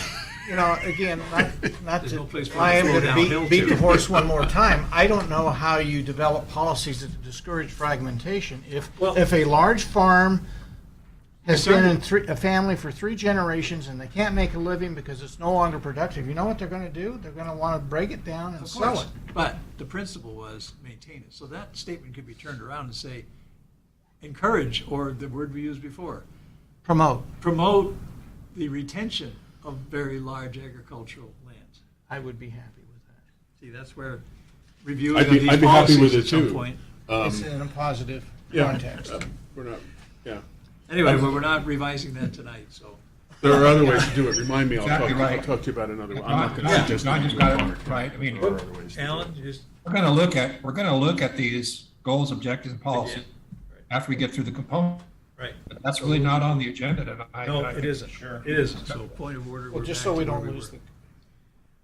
the. Can I can't remember where it is in the agriculture component, but as I remember, there was some graph that said there's been a big increase in smaller farms in Bonner County. Didn't we have some chart or something like yes, that? Yeah. Yes, that's figure 2 that Matt Well, that- alluded to. So that seems to be the trend anyway. And the other thing, Dave, I have such respect for you wanting to take into account the sub-area committees. I do too, because you and I were on them. At the same time, we spent 2 or 3 years up here at Priest Lake basically, some of the people on the committee wanted to form an HOA, is what they were. And so I think a lot of the stuff that they want, we have to take into consideration what they wanted, but their verbiage wasn't something that can be put in this comp plan. No. Yeah, we've I already- think you've done a great job of trying to incorporate it, and I know I did in my chapter, and others have too. But we got to be careful with some of the verbiage in those sub-area plans. Yep, well, we've discussed that, and we have put that out even in the public, that we're looking carefully at the sub-area plans as proposed. Well, we None of them are. have I been- mean, we've been looking at them ever since the very beginning. Right, And the fact that so, we have not recommended to the Board of County Commissioners that those plans be adopted even as appendices to the comprehensive plan. right, I thought that was a decision that we kind of made. But anyway, where was there was something in this component about Yeah, smaller. it's- I it's thought on- it was the graph on the trend of the It's on size page of. 5. It's figure 2, and it's, I don't know if you're seeing the screen, but I can see the screen, yeah. yeah, That's that funny looking, the blue area in back is 2017, and Yeah, the green one is 2012, and you can see in that, Yeah. in towards the low end of the scale, the 1 to 9 and 10 to 49 is where the big increase in numbers Right. of farms has occurred. So does anyone know, I'm just curious, I'm not trying to make a point here on the comp plan, but where does that increased acreage for the small farms come from? Is it just their backyards, or is it from a big farm, or? Well, as we said, All I'm, over? All of the sure, above? I'm sure some of it has come from subdividing larger parcels. Okay, okay, that was just a question, Yeah. thanks. we could, boy, that'd be a hard one. but- It doesn't matter, I guess, in the bigger I scheme mean, of that's been the things. trend over time, right? So But once you lose farmland, or once you lose an airport, it's gone. that's true, and I mean, to me, there's a balance. It's relatively easy to do the small scale farming because you can do it on smaller parcels, of which there's a large number of them. It's more difficult to do the large scale farming. And some of our comments, I think, I watched the meeting. I wasn't here last time, but I watched the meeting on YouTube, and there were a lot of comments of you got to preserve, to do certain things, like people were talking about hay and cattle and things like that. You need large acreages to do that. I guess I would say cost effectively or economically. So I think that's where that other comment comes, which is at the same time we want to enable people to do these small scale things, which can be very successful and very meaningful in terms of the economy and providing food for local people. We also want to see if we can support the large scale enterprises that do still exist. There aren't large numbers of them, but let's not do something to make their lives more difficult. What I would say. So, okay, even thinking forward with this component to county code. Right now, yes, we have ag forest zoning, 10 and 20 acres, but we also have rural residential, which allows farming activities within 5 and 10 acre parcels. It's not there in suburban, I don't think. So suburban allows animal-related farming in limited numbers. Small farming. So we That's- impose limits on the number of livestock? Yeah. And probably setbacks from fence lines and things And like other that. Structures, Yeah. residential structures. So it literally, it's allowed in everything but the You can have Alpine Village and. Probably and commercial, Commercial, industrial. industrial. Transition. So it maybe. can happen anywhere in the county, the small stuff. That's a hard one to grasp because, what we're acknowledging here is there's more and more of the small acreages, which means to me, people with 5 and 10 acre zoning and 5 and 10 acre lots are getting into small acreage farming. Right. I could expand my apple orchard to 3 or 4 acres on my property and sell apples over the end of my driveway. But so that's one of the other things to do to enable that is to enable those So right. those cottage businesses we talked about. Yeah. So it's farm stands and so on and so forth, So where right- people can sell. Right now, it's in the that code. produce. It's It's already embodied in code, codified in code, that's a good one. It's already there, so how do we just make the language in this component is already a slip into the code? I don't see any, what I'm getting at is, I don't see any changes in this use table that's gonna come as a result of the ag component. Probably not, but that's good. Yeah. People are saying they want okay, that, so right. don't make any changes. That's And to the okay. future, we're also supposed to be looking at the future. If all of a sudden, and I think maybe that's what it is, we could acknowledge that where is this small acreage farming of these hobby farms or these home businesses, where are they occurring? They are occurring in potentially Ag 20 areas, because not every property in the Ag 10 or Ag 20 is of those sizes, 10 to 20 acres. So they're happening there, but they're also happening in Sagal. They're happening in Southwest County. So this ag component that we're discussing at this moment is with public comment? We're in a, yes, Yeah. today we're in And public we've- And comment. we've had that. Yeah, We've we had it haven't last opened time. it So up to public we're- comment yet, so. We're at a point here of recommending its Nope, approval. nope. Just going to hearing. No, Going this to is hearing, going to going to I'm sorry. hearing would Okay, be the you're next right. So step. this component All as right, written, go well, here. let's move it to hearing. Would you like to ask for public comments if Yes, on this yes. component? Anybody have any public comments on this Yeah, component? Randy, wake up. Randy does. No, okay. You want a big My phone, farmer? excuse me. Mark? Yeah, Mark Linscott for the record. I guess as I look at the table, I'm not really seeing any great evil nexus that exists relating to public health, safety, general welfare that needs to change. Is there any? Well, that's what I'm getting at. We are supposed to be forward-looking with this document, with the comp plan. So how do we say in here, we've got a trend towards more small acreage farms? Is that going to be acceptable to all areas of the county, all the way down to the suburban zone? If somebody wants to have whatever the limit on chickens is in their backyard in a suburban zone.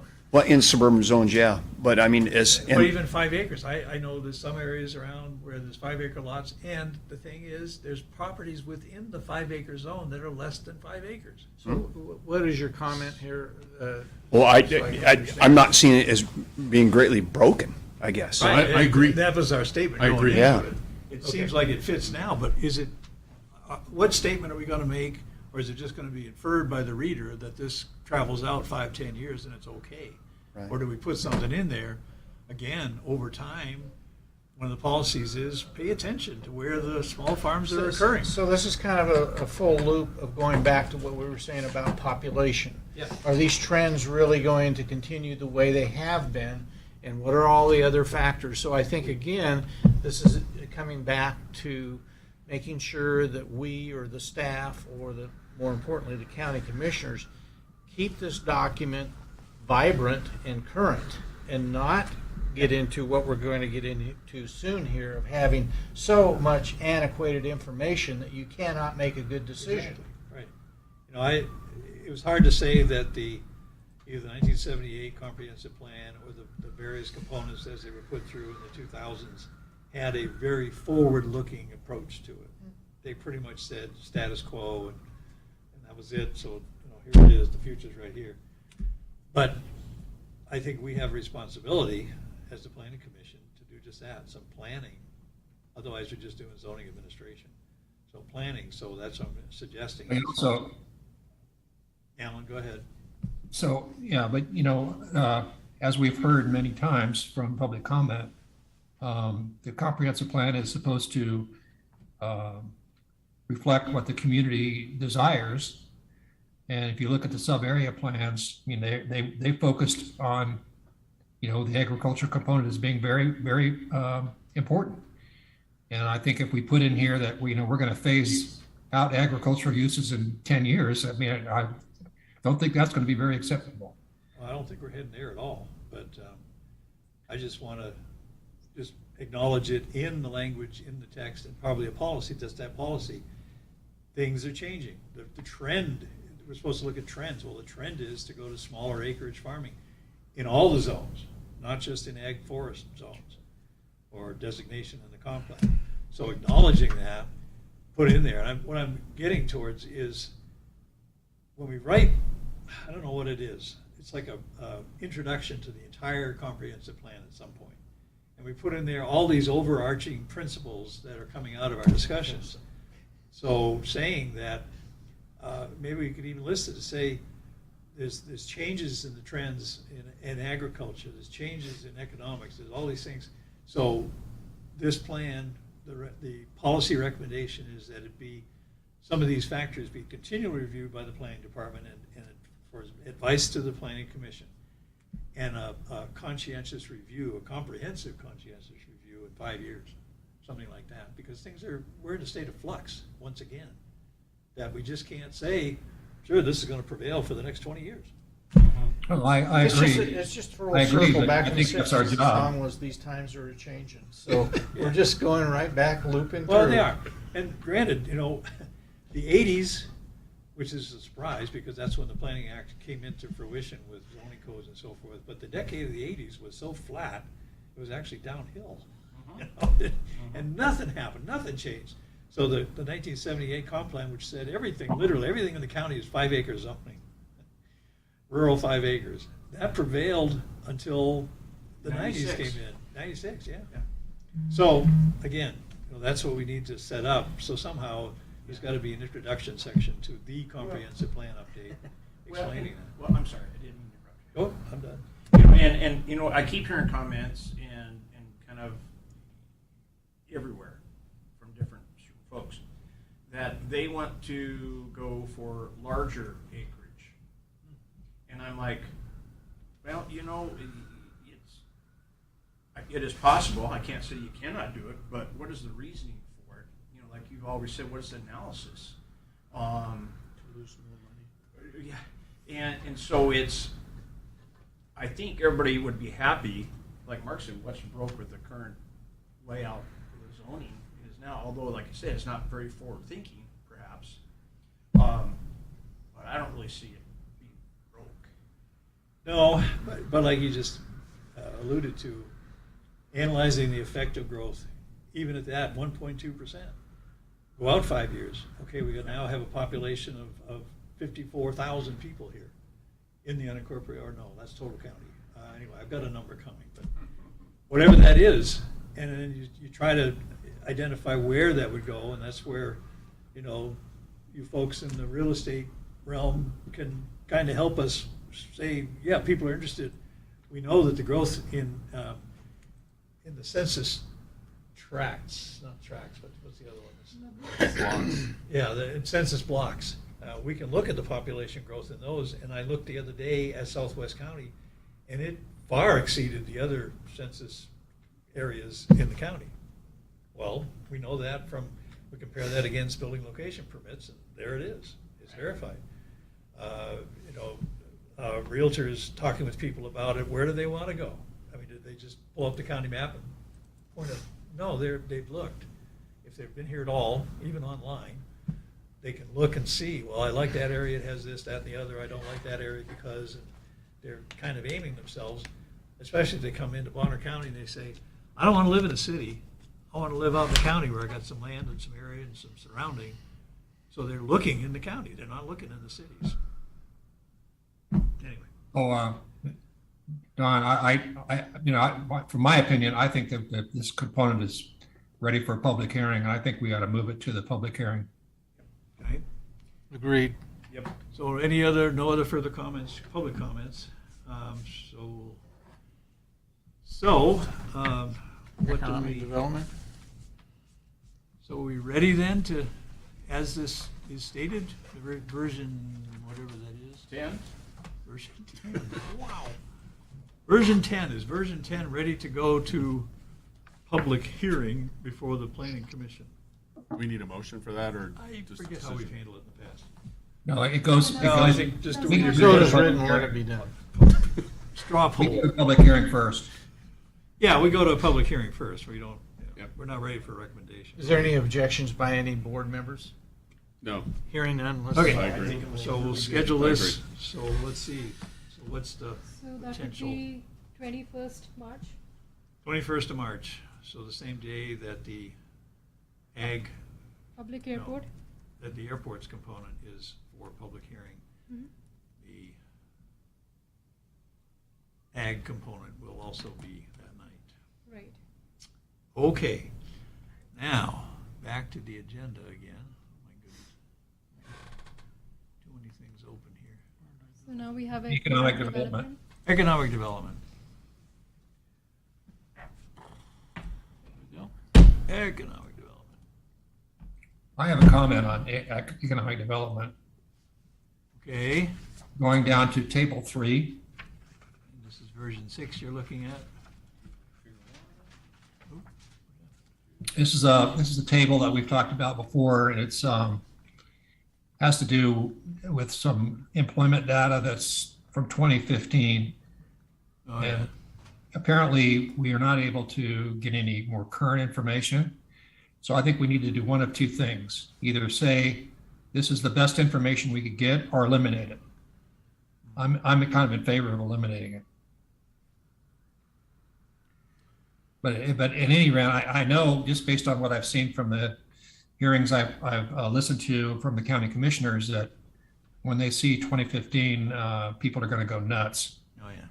So I think we either need to take it out or have some explanatory sentence in there that says, although we've looked, we can't find any more current information.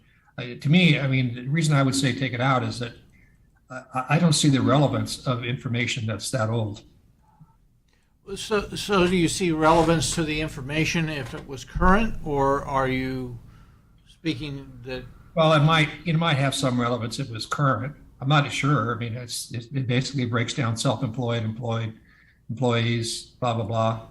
I think that's probably good information, but you know, if it's almost 10 years old, I don't see how it's going to. I agree with what you're saying, Alan, but it was in there for a purpose and a context. I just think before we approve any of this, that we have to see if there is more current information, then we need to have it, and or if there's not, then we take it out. But well, I think we've had this discussion, and I think we've asked staff and to see if there's more current information, and nobody's been able to find any. So if that's the case, then I guess we table it until we get current information if we want this particular information. So as the guy who put that table in there and wrote this, here's my thoughts about it. First, to me, why I found this table interesting is it points out very clearly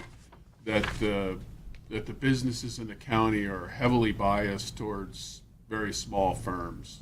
Not really a surprise, but it's data that supports that conclusion. And on that, I would be shocked if the current data leads us to a different conclusion than that. The numbers are changing. Actually, I think it would further reinforce it. I'm in agreement somewhat with Alan, and I see where you're going, Dave, because it definitely does lean towards the 2 to 9 employees. But I bet you the 100 to 499 number, that 14 number is less, because in 2015, I can't remember if we still had Coldwater Creek, but we still had Thorn.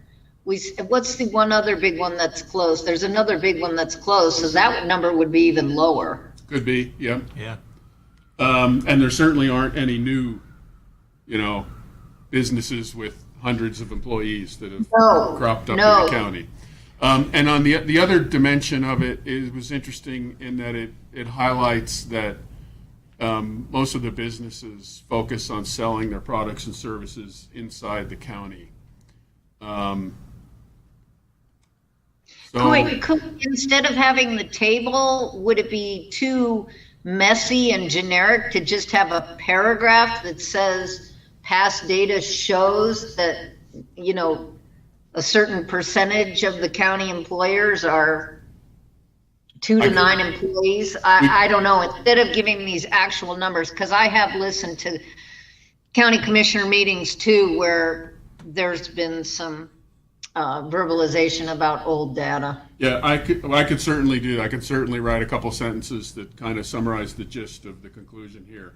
Yeah, in lieu of the table, because my guess would be none of these numbers are correct, both the high numbers and the low numbers. They're probably not correct anymore. Well, in all due respect, I don't think we should be guessing here. I think we need to either use it as empirical evidence to bolster the conclusions or the preceding paragraph, or take it out, as Alan has said. So I can go either way, but I think it's great information, and again, this would be additional information to what's already here for 2021, if you will.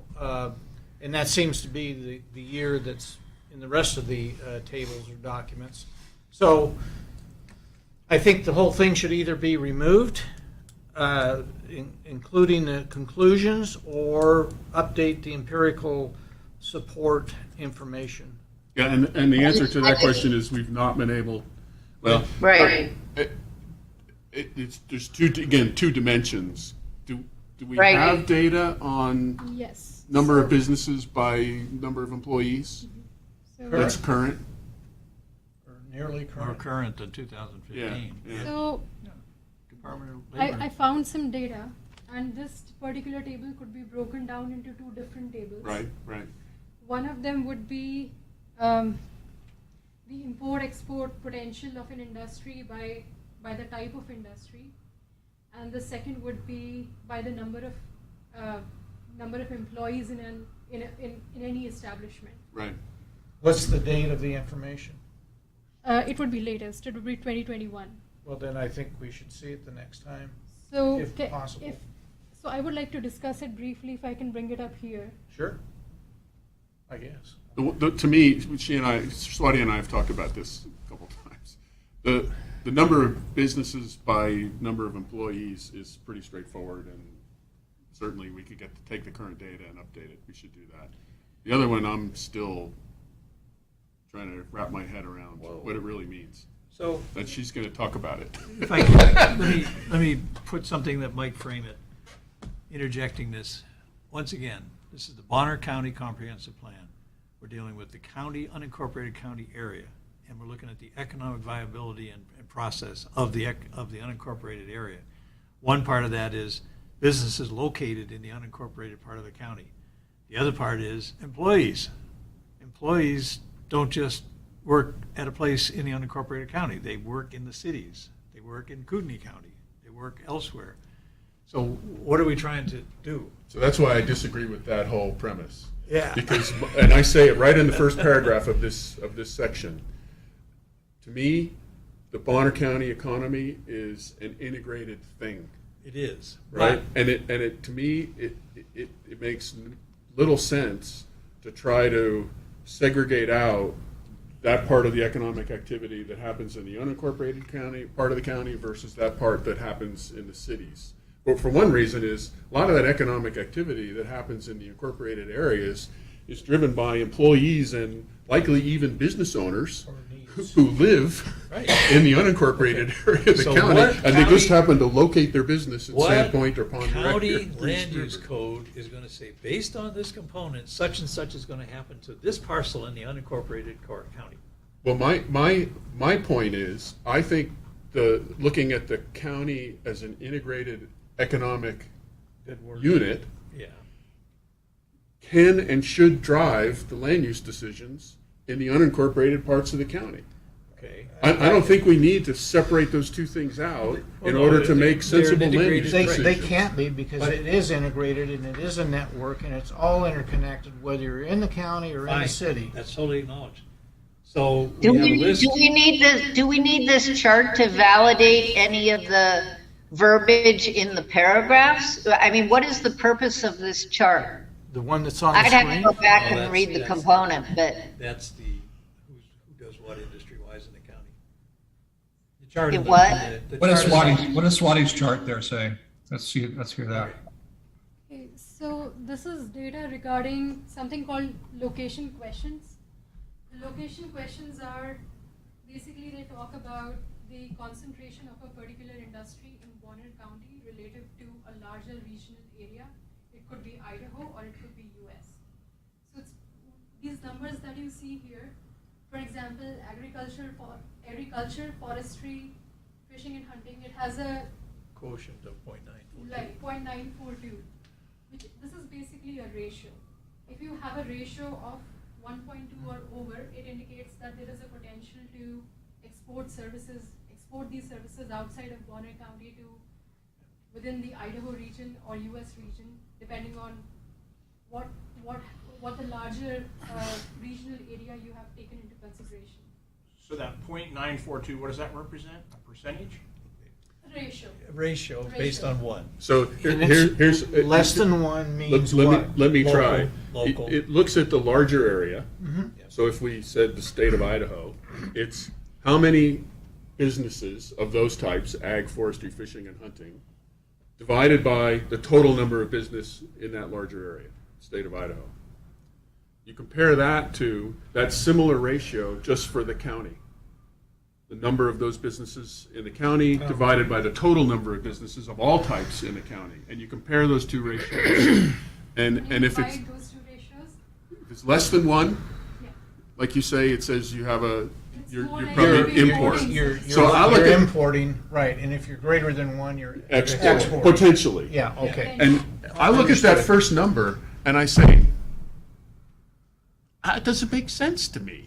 We're a net exporter of forestry products.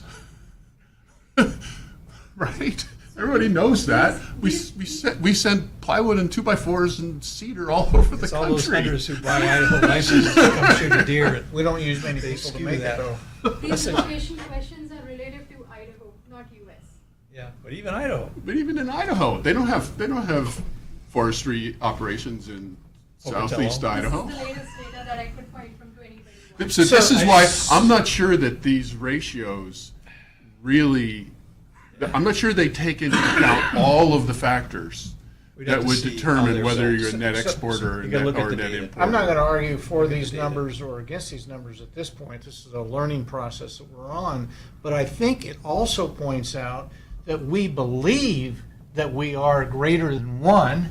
But the reality is the numbers, the empirical evidence is saying, no, you're not, because things have changed. All the mills that were here back in the 70s and the 80s, they're gone.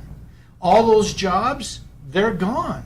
So what was true then is not true now, and that's why this information needs to be current, and you need to have empirical evidence that supports your recommendations or your plan.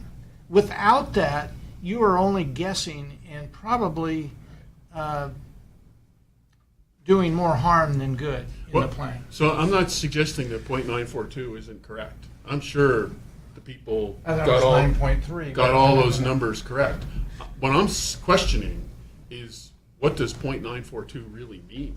It's more or less self-sufficient. Like it's not We're exporting less and than it's the not rest of the importing. the state. Pretty much. And maybe Comparatively. the issue is, I look at that and I say, you've combined a lot of apples and oranges there, Look at the list. right? Ag, forestry, fishing, fishing, and and hunting.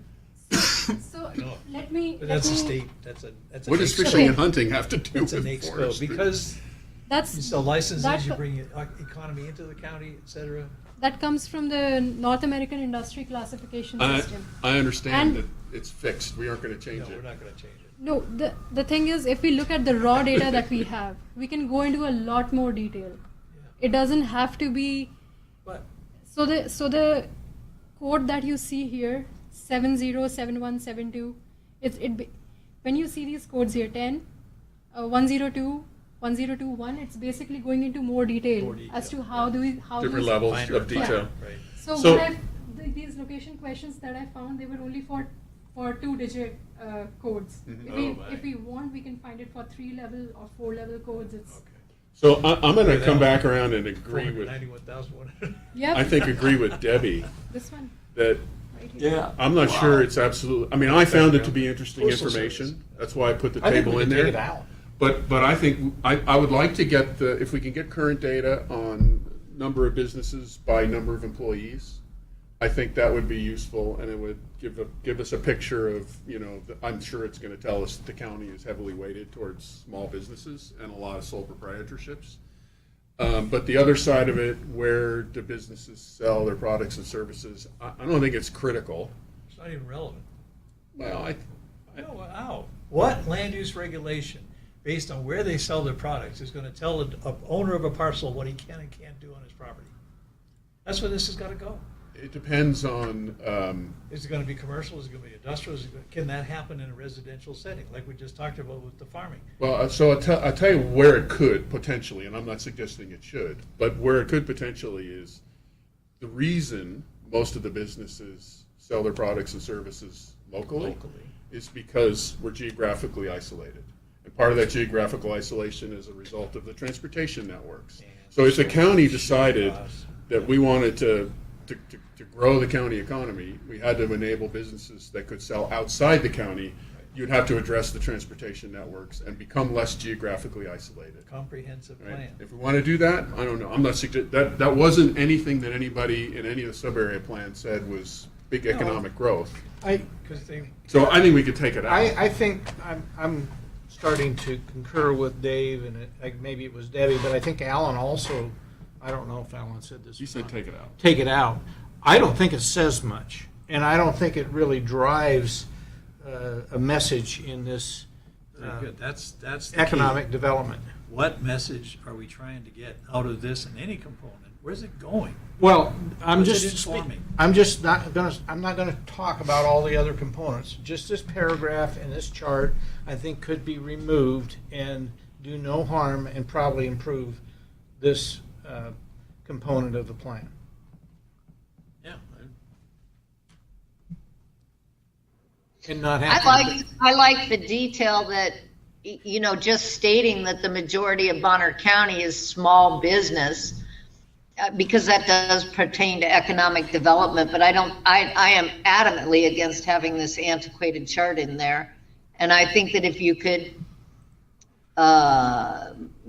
just insert a couple sentences that conveyed that principle, I'd be happier with that. We could do that, and we do have. I believe we do have goals, objectives, and policies that speak to things like enabling cottage businesses. Right, and- yeah, we So do, there's- we do, but I'm just saying, you're stating a fact there that the majority of economics in the county are small businesses, and I'm not bothered by that being in the component. So- But I'm not sure that's accurate. What's the I relevance? think if you really look at who the big employers are in the county, it would be government. It would be schools. Schools and government, but Alan, in 2015, we had several other large companies. We had Coldwater Creek, we had Thorn, and I can't remember, there was another one, but they're all gone now. But And- Alan, I still think you would have, your largest employers are going to be government related. Right, And the fact that it's government, what does it have to do with land use code? Yeah, that's in endearing. Bonner County? right. I don't know. I don't know either. Big So gut. why go to all the trouble of explaining it, but have something else that somebody can nitpick and say, what provision are you making in the county code for government employees? Well, let's just come at this from another direction. Is there anybody who's so attached to this chart that they want to leave it in? Doesn't sound like it. The chart or the paragraph? Well, let's start with the chart.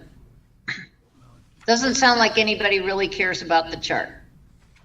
So Well, can we get rid of? Wait a minute, Dave. I'll say it again. If we could get current info on the number of businesses based on size of on number of employees, I would suggest we include that, because again, we do have some policies that speak to supporting, we called it cottage businesses, and I think it speaks to that. It says this is the nature of the economy that we have today. It's heavily biased towards smaller employees, and oh, by the way, we want to continue to support that through land use regulations that allow cottage businesses, home-based businesses, so on and so forth, because that supports the sole proprietorships and the very small businesses.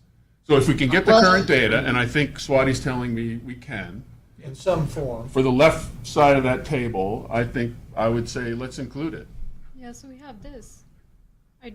do That- have, That one's It's got to be on the summarized, table. though. yeah, Right. I'll summarize it. The right side of the table that has to do with where businesses sell, I think we could lose that. And we can't, to me, I don't, this location quotient idea, I understand how some statistician came up with that notion, but I'm not convinced that it really tells us anything. Swati, what was your other, you had two charts, I think, you said. What was the second one? So the second one is this one that I pulled up. That was the location quotient. Location. We had the quotient. discussion about. What was the first? I missed the first one. So the first one was the Got added to location the question economic one. community. And the location second one quotient. is this, that talks about the Yeah, number, okay, number okay. of establishments Okay. Well, by I- number of employees. So why don't, Or maybe not. why don't we do this? If Swati can try to summarize that data, let's Yes. just continue this to the next public comment session, not just a workshop, public comment. Yep. And we'll take a look at what she comes up with. Great, that's a good idea. Okay.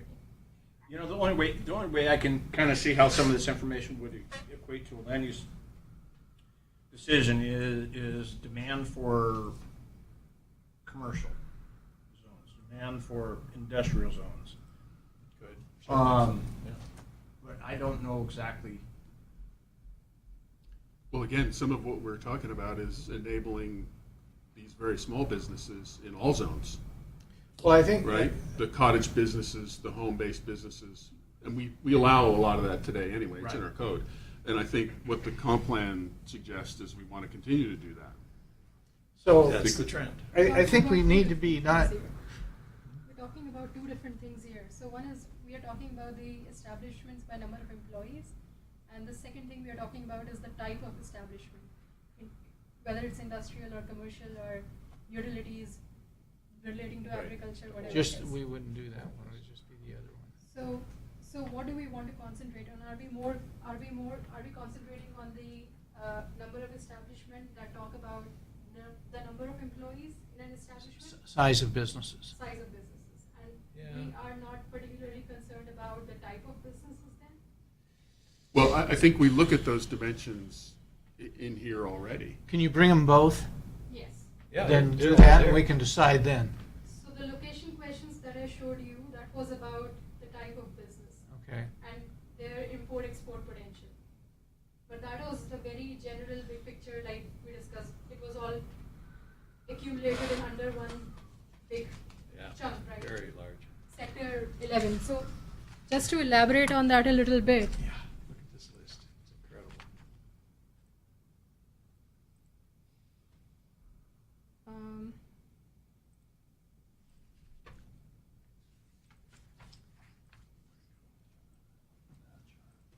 this is what it consists of. If we wanted to really break it down, we could break it down to 6-digit codes, which is going to be extensive and hard to follow, but we could do it if that is what is required. So sector 11, it includes crop production. I think we need to be dealing in a broader context and not all the detail. We need to keep it simple, you know. kind Well, of- again, I mean- that was the discussion, because if you drill down, then you can get specifics and even to areas and see how much is supported in that, in a certain area. How much in Ag Forest 20 is under that category, how much isn't? That'd be the benefit of doing that. Because I think when we get to land use designations, that's where it's gonna come to be important. Yeah, we can find it for vegetable and melon farming. Yeah, right. You know, most of that list under farming, it comes down to one or two categories in this county. Yeah. Growing Or grass, a lot there of is them are- hay a lot of them farming, are zero. hay farming, Yep. other crops. Nobody grows sugar beets up here. Nobody grows peanuts. Nobody grows, When would you bring this to us? I Yeah. have it ready. I can do it within a week.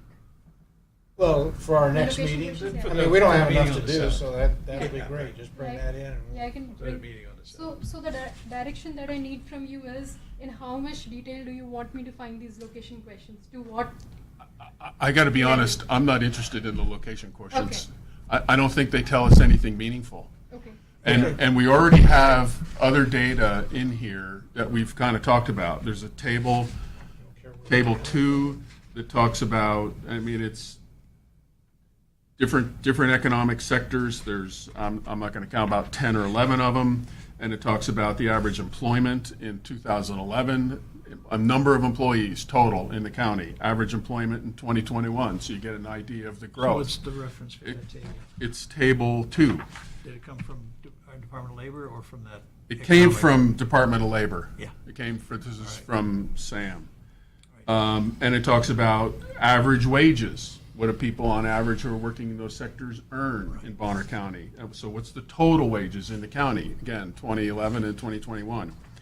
We have a table or graph. Looks like it needs a chart number on it, but Oh, yeah, let's see. it talks about employment and wage-based growth. Again, in similar breakdown, it's 10 or a dozen categories. Yeah, it's just a representation of the preceding Yeah, tables. Right. Right.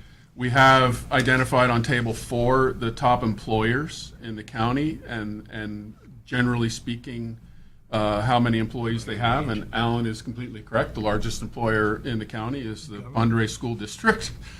It's somewhere between 500 and 1,000 employees. And then you go down a little, Bonner County itself is somewhere between 250 and 499, and they're about 5th on the list. And it identifies the other well-known businesses. You'll recognize all the names: Lighthouse, Bonner General Health, Schweitzer, Walmart, et cetera, et cetera. So we have a lot of that high-level data already in here, and this is all current. It's 2020, 2021 kind of information. It's only this one table where that came from a completely different source. Again, I thought it was interesting, even though it's out of date. And one of the reasons is because I don't think even if you could get up to date data, I don't think the conclusions would change. So, But I'm okay if we want to pull it.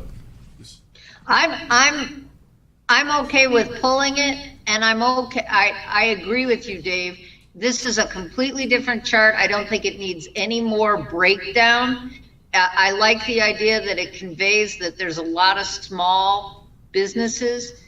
If you could get it so that it said something after 2020, but I mean, I like the chart. If we can't get current information, I'd go for getting rid of it. If you can get current information for just this information that you're trying to convey. Yeah. So the I left side of the chart. Yes, exactly. Yep. And if we can't get current, I think we need to take it out. Okay, so then give me a Okay, week and I can find more updated information for this. Okay.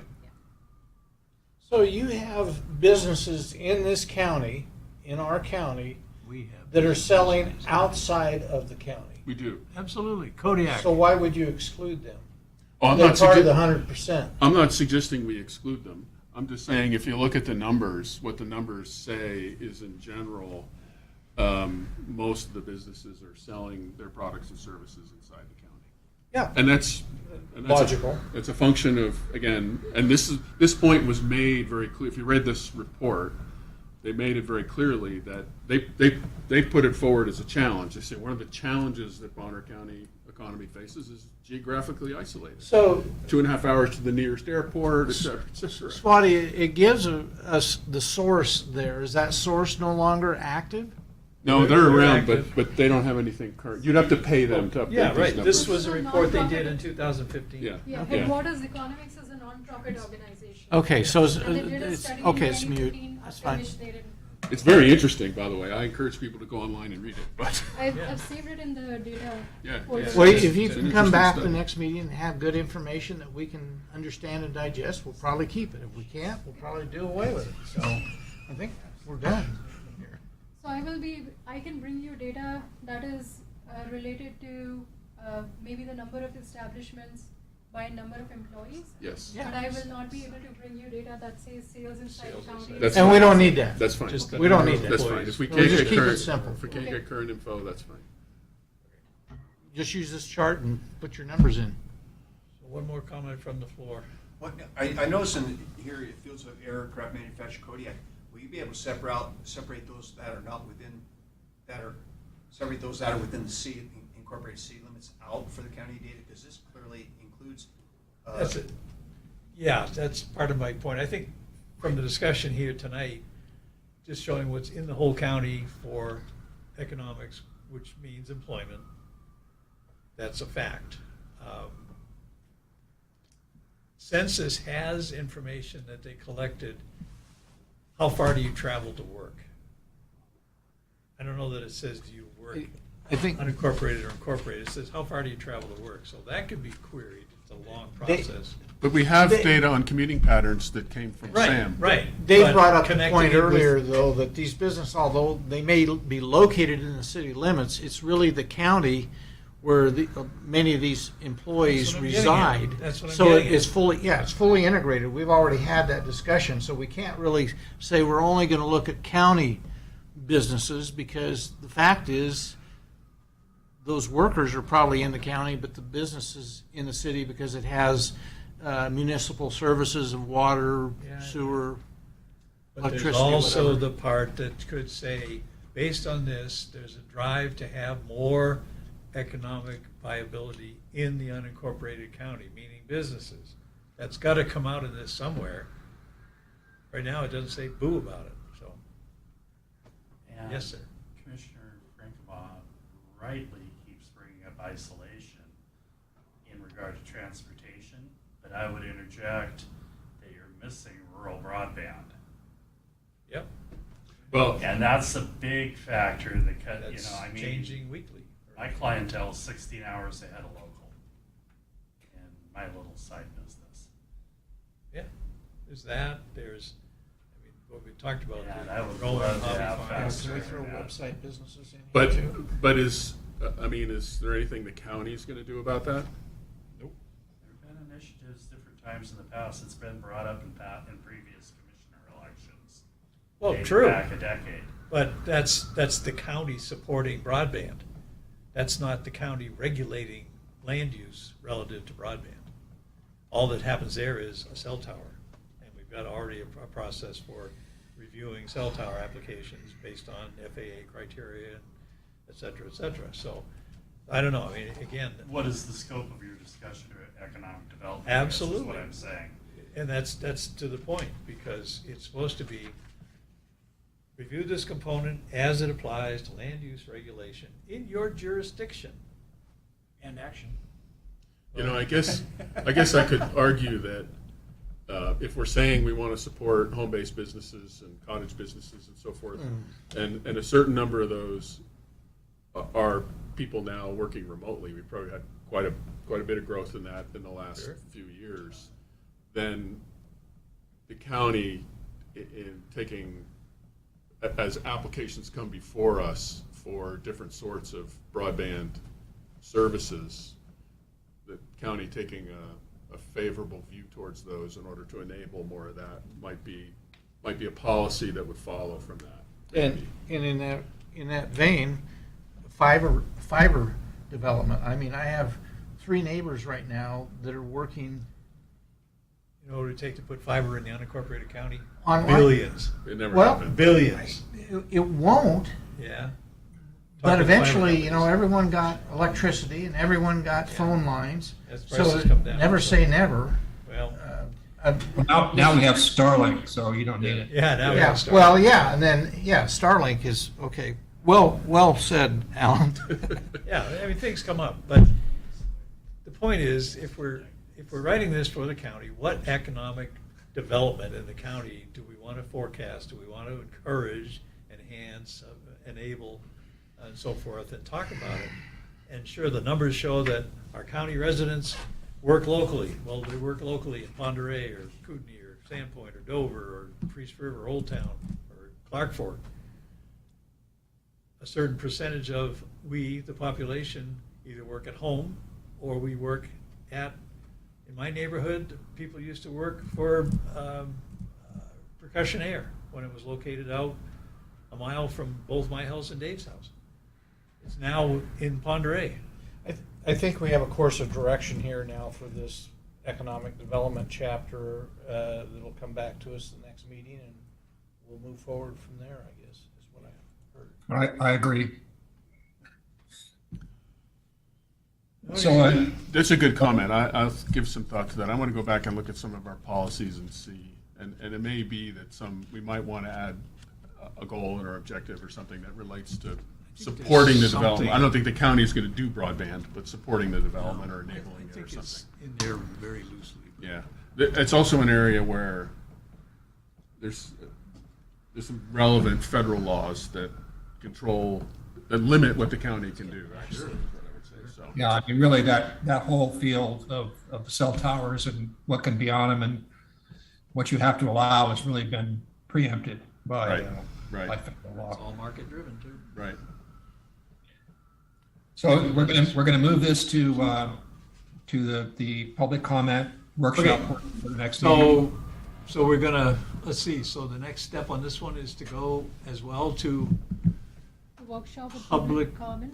comment workshop. And are we gonna try to squeeze that in on the 21st as well, or? No, that would be No, 7th. The 7th, okay, so March 7th. That's a workshop with public. Okay, So on 7th, agriculture and public airport facilities would go to a hearing Public on hearing. 21st. okay, very good. And then economic development will be discussed in a public workshop open to public comments on March 7th. Okay. Now also, let's see, So today we are discussing the third is housing component, which is not open to public comment, just right, it's just discussion. more discussion, so. Yeah. Okay, so that's where we are now. So, as I have alluded to a number of times tonight, as I'm preparing the draft for this so-called Chapter 12 of the Comprehensive Plan, the housing component, there are a number of inputs to this component that come from the other components, such as economics, such as population. So I'm looking at those very critically to update, and I'm just talking about updating what this 2015 version says. And I'm trying to be very careful about including the right numbers, so I'm trying to cross-reference everything and even make that reference, based on the population component of this comprehensive plan and so forth. Here's the numbers. But there's so many things in this component, as others, that are wonderful information, but they don't have anything to do with housing development in unincorporated Bonner County. Yes, we do have to compare, it's valid, I feel, to compare housing as a whole in the county, because that sets the scene to say what it is. So Swati and I have looked at the assessor's data, which has every parcel of land in the county and what it is and where it came from and all that side, the size, the use, under the assessor's categories for land use. They don't directly connect with zoning. We've now made a comparison to bring that in under the various zoning districts in the county, and those parcels that are involved in that. So we're beginning to digest all this information.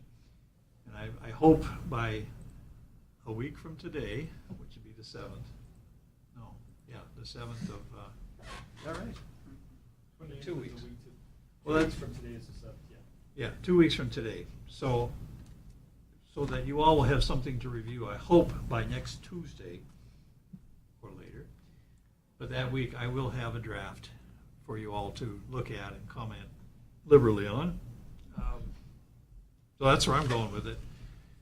So, Well, that sounds good. So we'll continue this to a non-public comment workshop on the 7th. I don't know, I've read this document, the information is extremely old. The charts and everything like that. Right, I'm going to update all of it. But All in the a new week? numbers. No, we've been working on this for 3 months No, I know that, but I thought you said you were gonna come back with a draft. with a draft. Is it gonna have all the current information in it? I hope so. Charts. That's where I'm aimed at. Because I would like to say you should, I would, not should, it's not the right word. I would Am I say going to be able to pull it off? that you have the support you need to have current information, because it may change your Okay. approach. See what's up on the board now? So Swati, she knows how to take a spreadsheet, Okay. bounce it off the wall, and it comes back with an answer. Look at that. So we went through, on the left side there are the assessor's categories of land use. That's what they base taxes on. The spreadsheet that this is included in, I forget how many columns are in it, but I think it goes to triple alphabet numbers all the way out to the, there's got to be, look at this thing. Triple Z. Look at this. It's just huge. It's got billions and billions of bytes of data in it, all of which are pertinent, but you got to boil it down. So she boiled it Pertinent to down housing? to Pertinent to second column, housing? column B, count of PIN. That's the number in that category that show up under. Let's see now. This one is this is AF10. So in the AF10 zone, here's the number of parcels that show up under those various assessors categories, and then the associated acreage with those parcels. If you What look does this have closely to at do- that, But Don, what does this have to do with housing? There's no category that deals with housing. just wait a minute. Let me explain. Where do you put a house? Why? you put On land. Where do you, and what's the land? It's parcels. In the county, they're parcels or lots as they're subdivided. What's the parcel count out there? How many are occupied with a house? How many are vacant? There's your stock, housing stock. I looked at probably 20 comp plans, and every one of them deals with housing stock or land stock. You have to know what you're dealing with. So that's where I went with this. Okay. So here, there's the number of parcels, there's the acreages. You can filter that further. You see there, all those top categories, 101, 103, 105, pretty much that's land that's not going to be used or isn't used now for housing purposes. Let's take that as a given. Down below, you start getting into that. You see it there, 131, land, ag timber with residential improvement. Okay, that's one.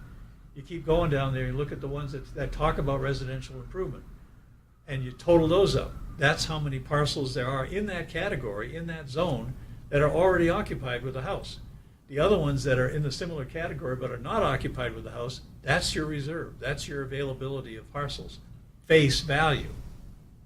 There's a whole lot more that you could discuss in there. Then you could, if you wanted to, you could go back and say, okay, there's X number of those parcels that are available, and here's the acreages in that 10-acre zone. Wow, there's more than 10 times the number of parcels equaling the acreage. That means there's a lot of oversized parcels and undersized parcels in that zone that are available. They're not built on. Buyer-seller agreement and all that kind of stuff. So anyway, I've got these numbers, and I've been wanting to go talk with Matt about this, some comparison from the MLS standpoint of where this is. I want to show him the numbers and see, get some bounce off from Matt and Mark probably, just what are we dealing with? Does this look reasonable? What are those numbers at the column B? Categories. Those numbers stand for, Numbers of parcels. Column B is the number of parcels in that category. and the next one, column Is C acreage. is. The acreage is, total so acreage. it's total acreage was Total legal 410. acreage. Productivity forest land, 410 parcels, and it's 13,921 acres under that. So it's interesting to me that for non-irrigated ag land, we only have 2,062 acres. In the In 5-acre AF zone, In AF10, AF10. in AF10. Oh, this is only for AF10? Only Yeah. for AF10. We had it broken down, we made the Oh, wow. correlation between Okay. zoning and, right. So that's the other exercise. You could then take it sideways and go, here's our 6 zoning districts that have, And you did this? Yeah. Jeez. So I mean, she takes a spreadsheet and goes, whew, and it comes back with answers. Swati.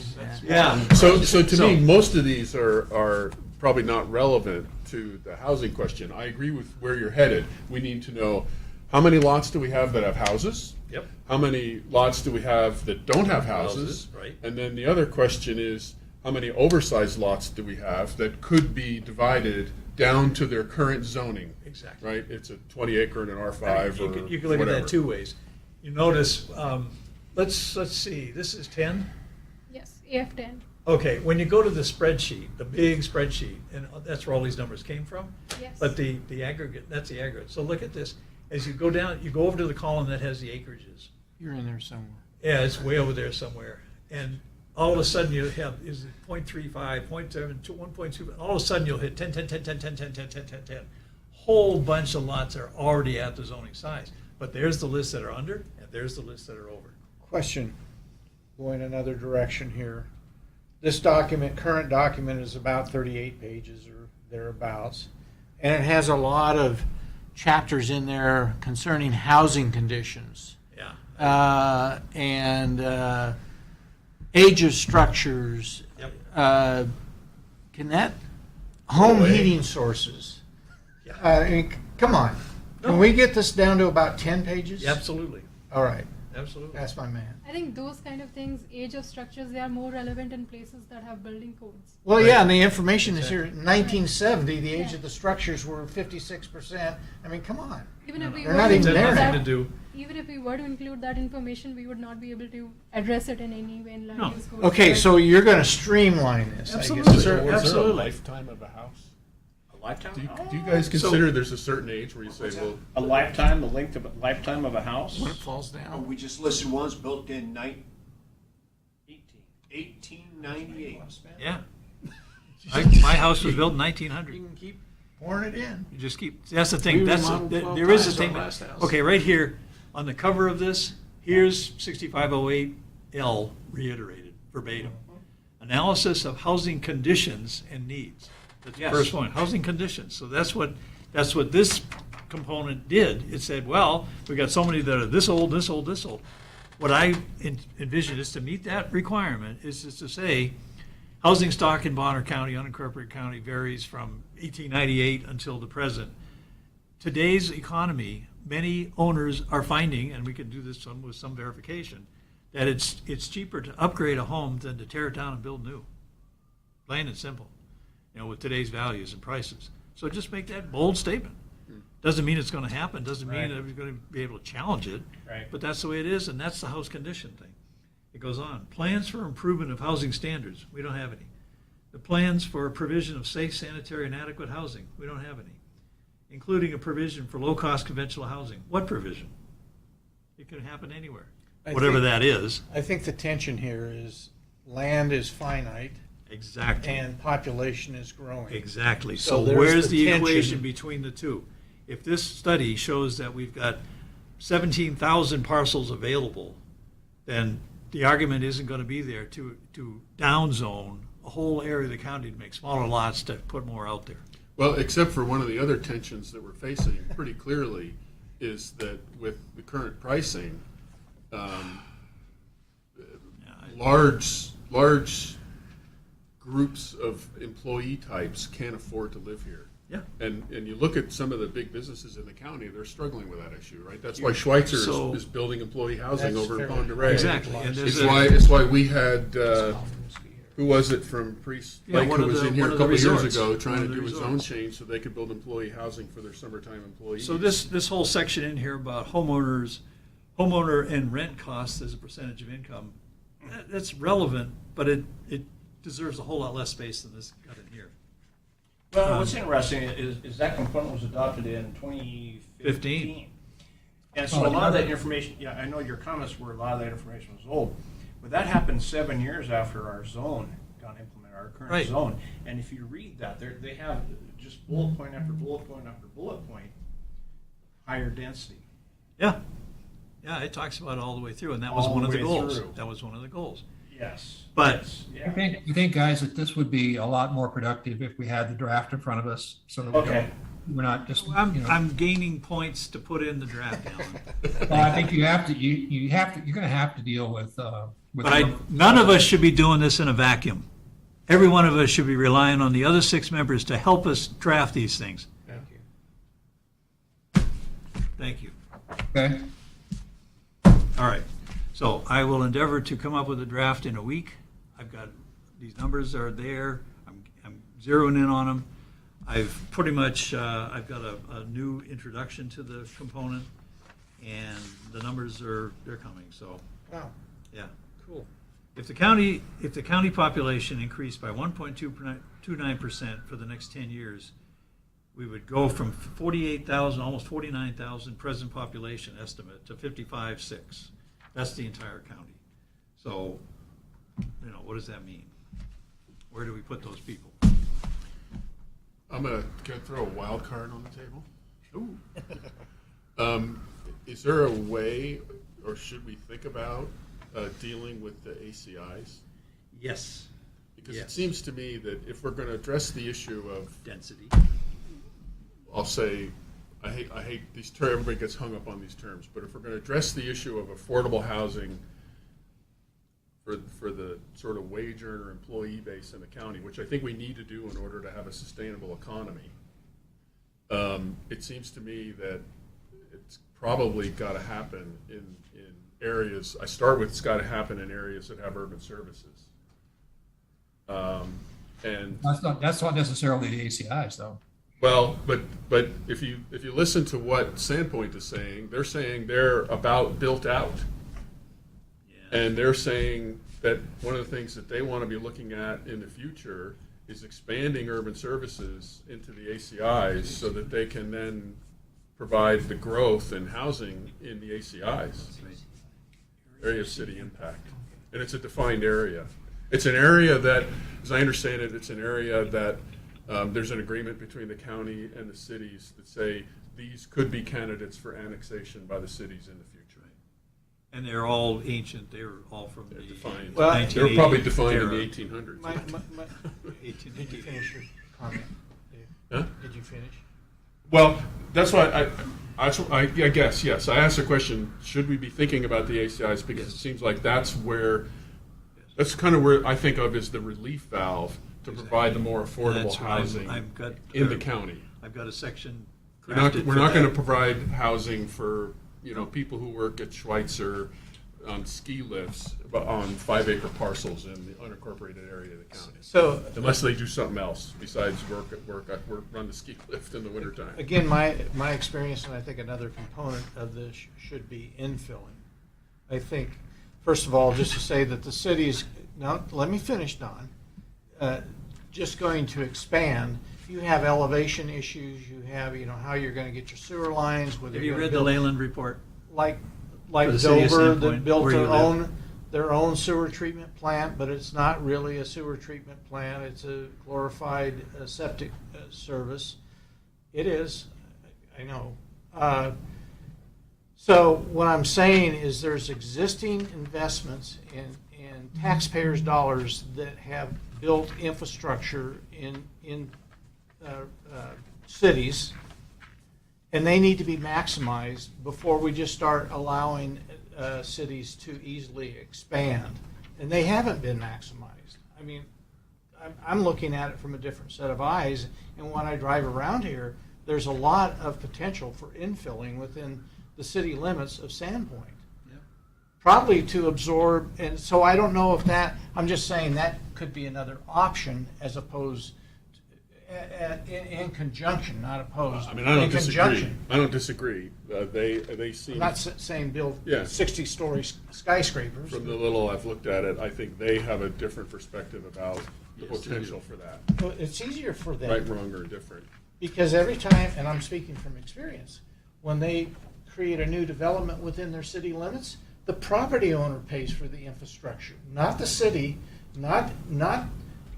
and there's an obligation there. When you build roads and whatnot, it's usually government does for people that they can't do for themselves. But what they're doing now is saying, oh yeah, you can develop this 20-unit complex in here, but you're going to pay for all the infrastructure that we have to add on. And by the way, the infrastructure that we added on was new and modern, and it hooked up to an old wood pipe.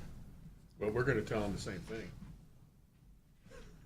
So my point is, there has to be pressure on the cities to make greater use of their existing facilities than they currently do by just adding it on as a fee or a tax burden. So Bonner County is entering into negotiations and discussions with each of the cities on the ACIs.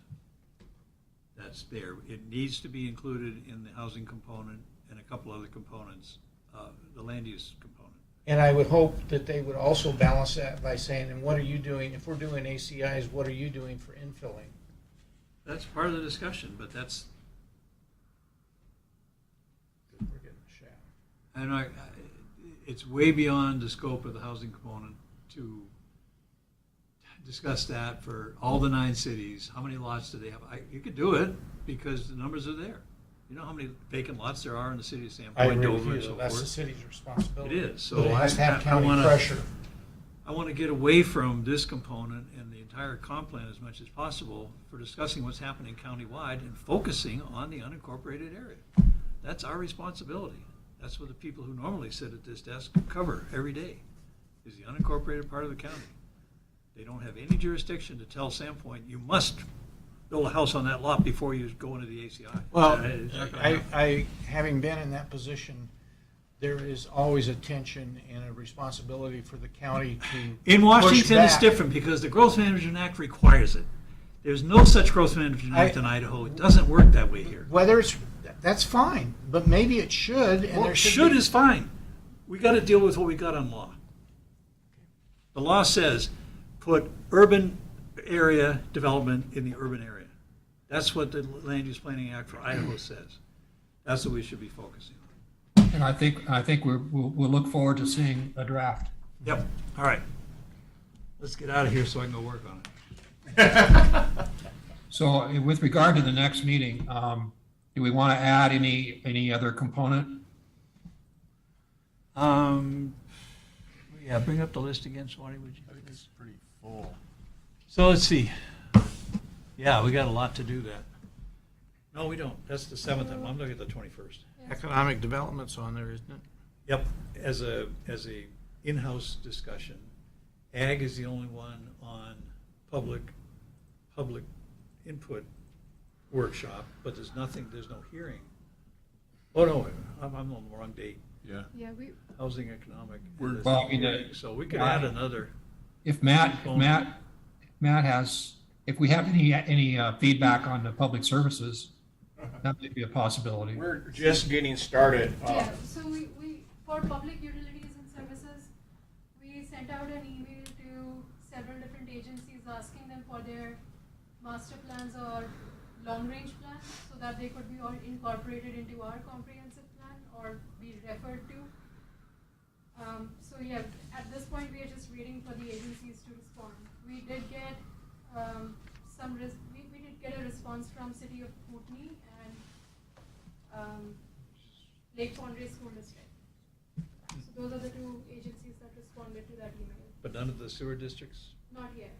We may have to reach out to them again. Yeah. We'll probably send them an email, a reminder. What did we do with the airport? Where, is it It's right coming? there. It's going to be heard.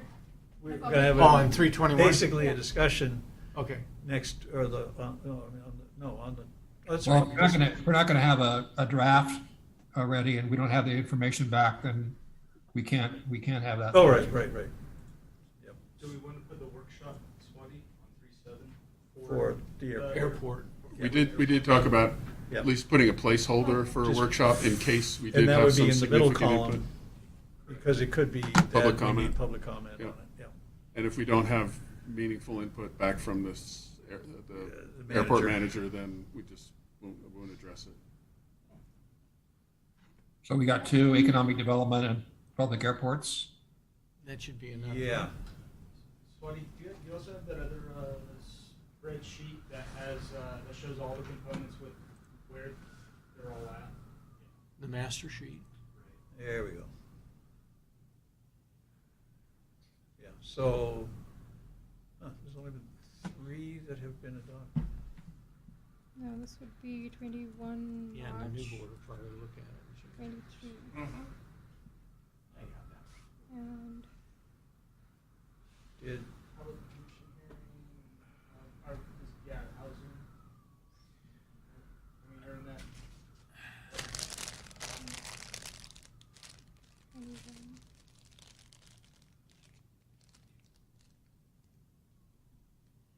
And the housing, Don, you said is just going to a workshop, probably on. yeah, it'll be another, the housing, it'll be well, And then public airport facilities, second from the bottom, Swati. That's, we're also taking that to the, 21st, right? yes, that'd be on the 21st, pending getting information from, which by then we should have from Dave a says fine the way it is. Okay. So another thing that I wanted to bring up was the upcoming workshops with BOCC. So tomorrow we have a hearing with the Board of County Commissioners for Community design. Yeah. community design, hazardous sites, areas, and special areas or and sites.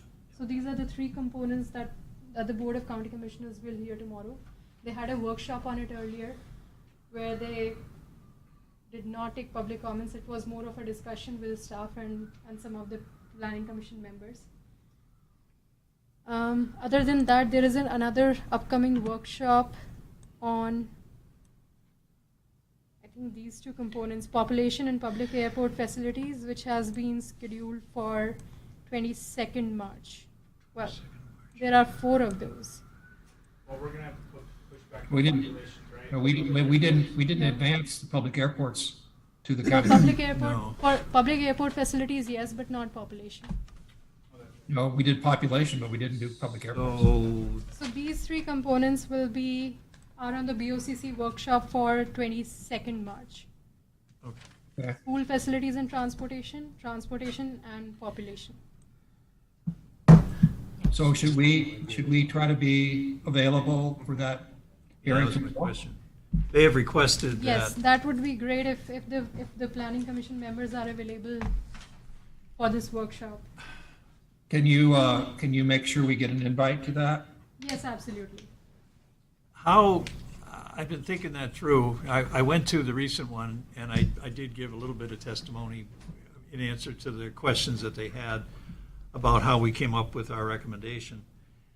But how do we want to handle that? That's a very interesting, you can refer mostly to the implementation component, which has the goals, and they've already seen that and already approved it. But the question, I did get a question at one about, well, how do we know that the language you're now proposing is consistent with the goals? And I reiterated the same thing. We're going to look at them at the end to see if they are, if they need some adjustment. But That's the answer. we have, when we go in there and they want open discussion about how did we come up with this, I referenced one of them when they had, I think it's the only document we've done so far, the goals, when we came up with those, staff included many of our points of discussion below the recommended language. And that was great. That was an easy way to essentially defer any memory loss that I might have on why we did that, because the inclusion of those comments that we came up with, concerns and comments, was pretty broad. I think it's hard for any of us to sit there in that kind of a setting and recall something that we did 9 months ago without looking at notes or something. So I'd be real hesitant to make an ad lib comment in that setting. That's where I'm Well, going. I think you have to stick to generalities. I mean, what we did was we had discussions among ourselves. We opened it up to public hearings on a number of occasions, and we came up with that draft. I mean, that's how we did it.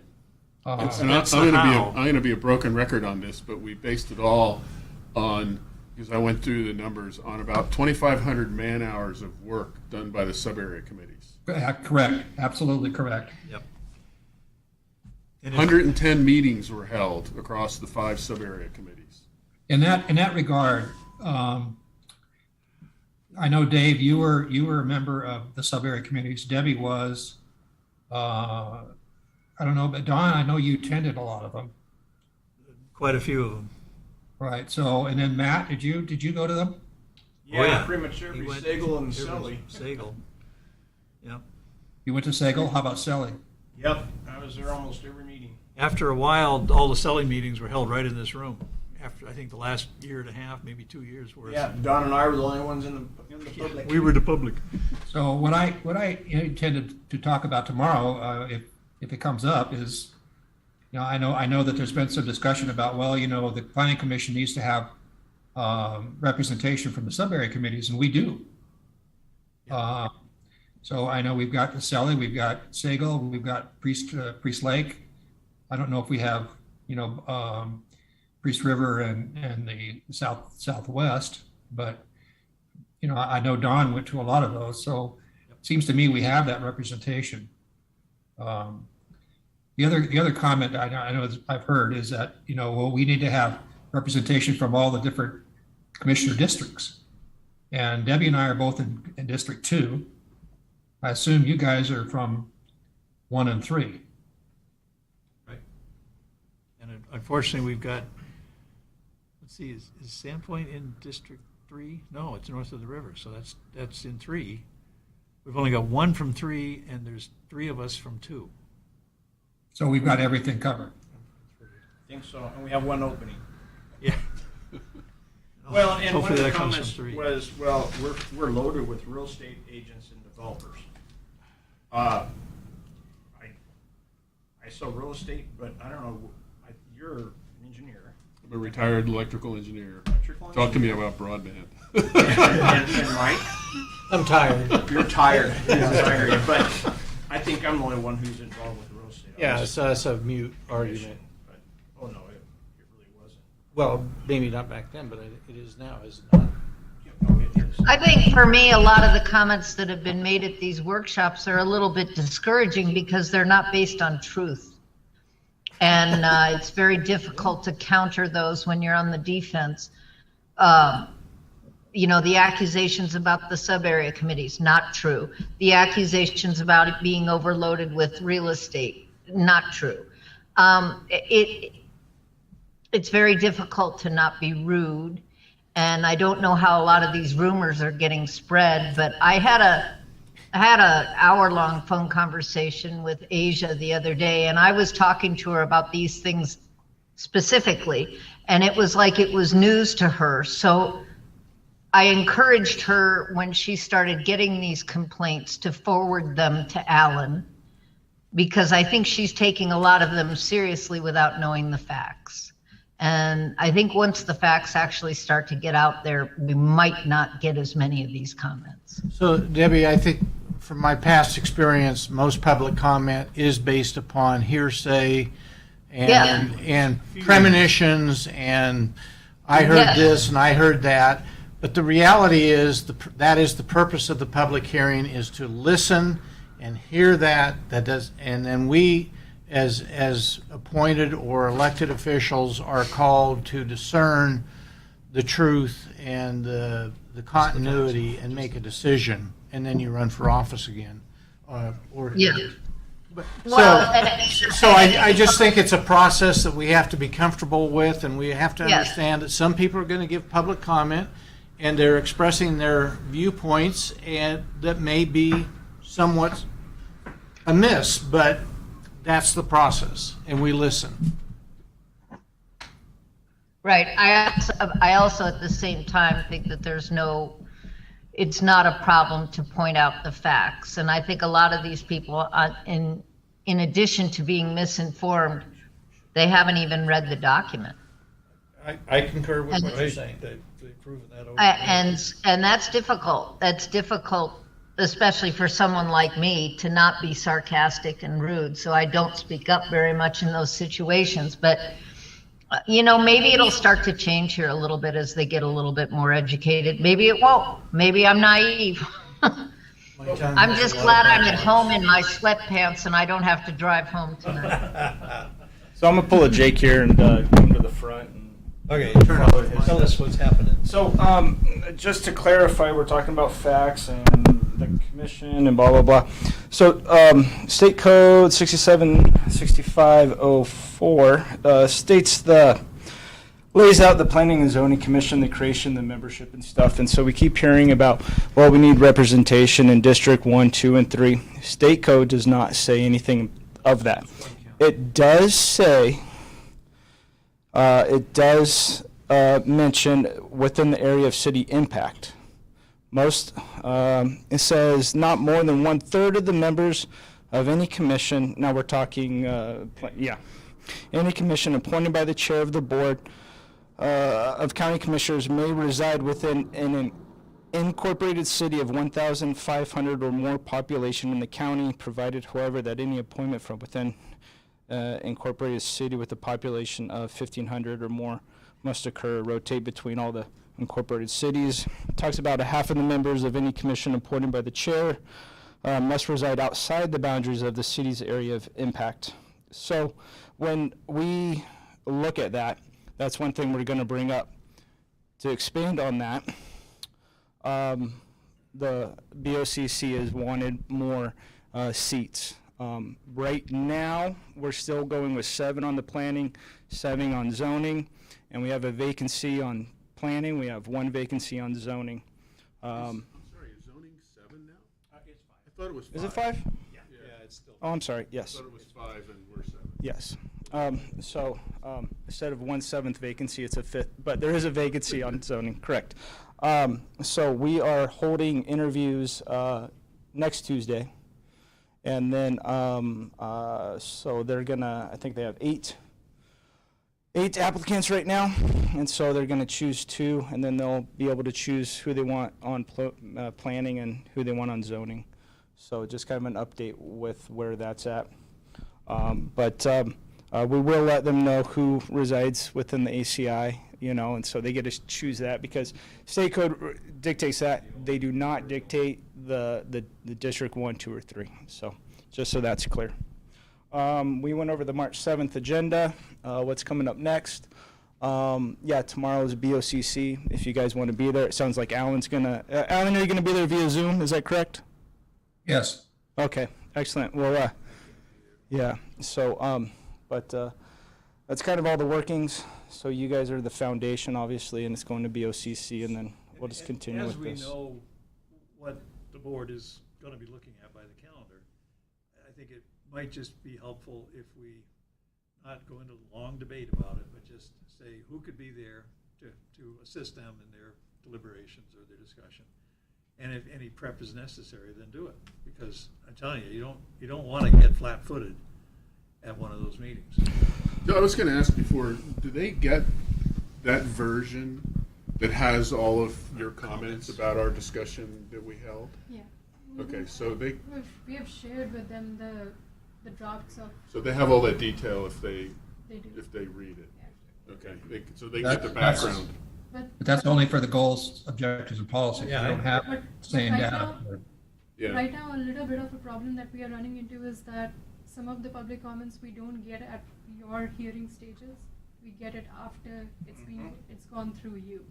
And I think is a problem because the planning commission didn't have a chance to review those public comments or agency comments, and then because they hope that they will be able to get the change made at the Warner County Commissioner level. So yeah, that's one of the problems that we are running into right now.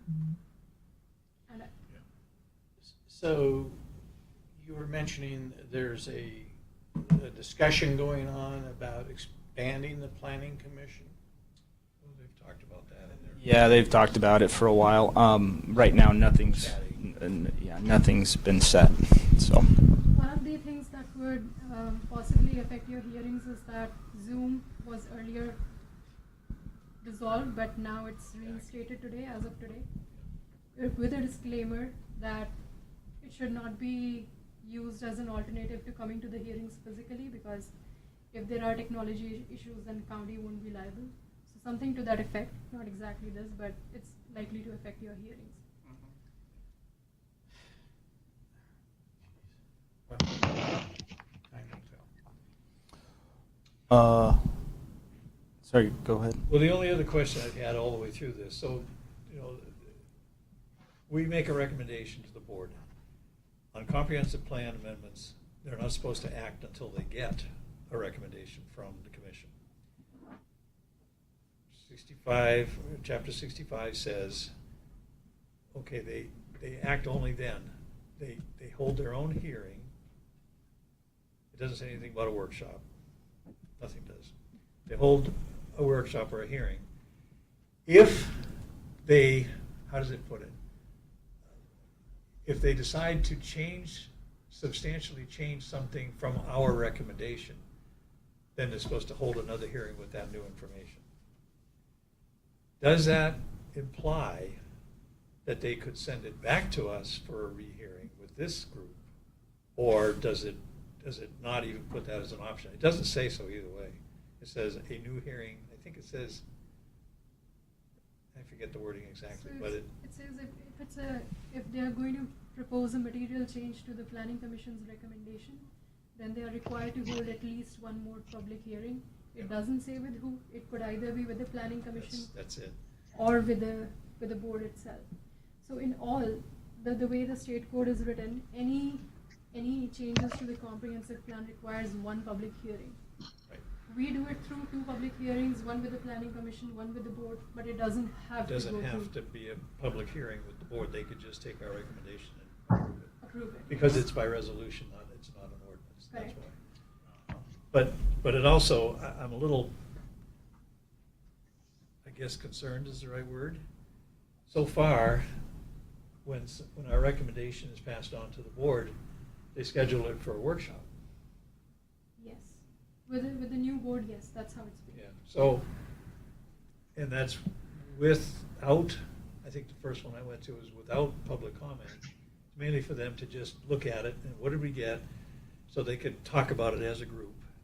What did we get from the planning commission? Oh, it has this, doesn't have this, and then if they spot anything, then I don't know. I mean, it's then scheduled for a public hearing.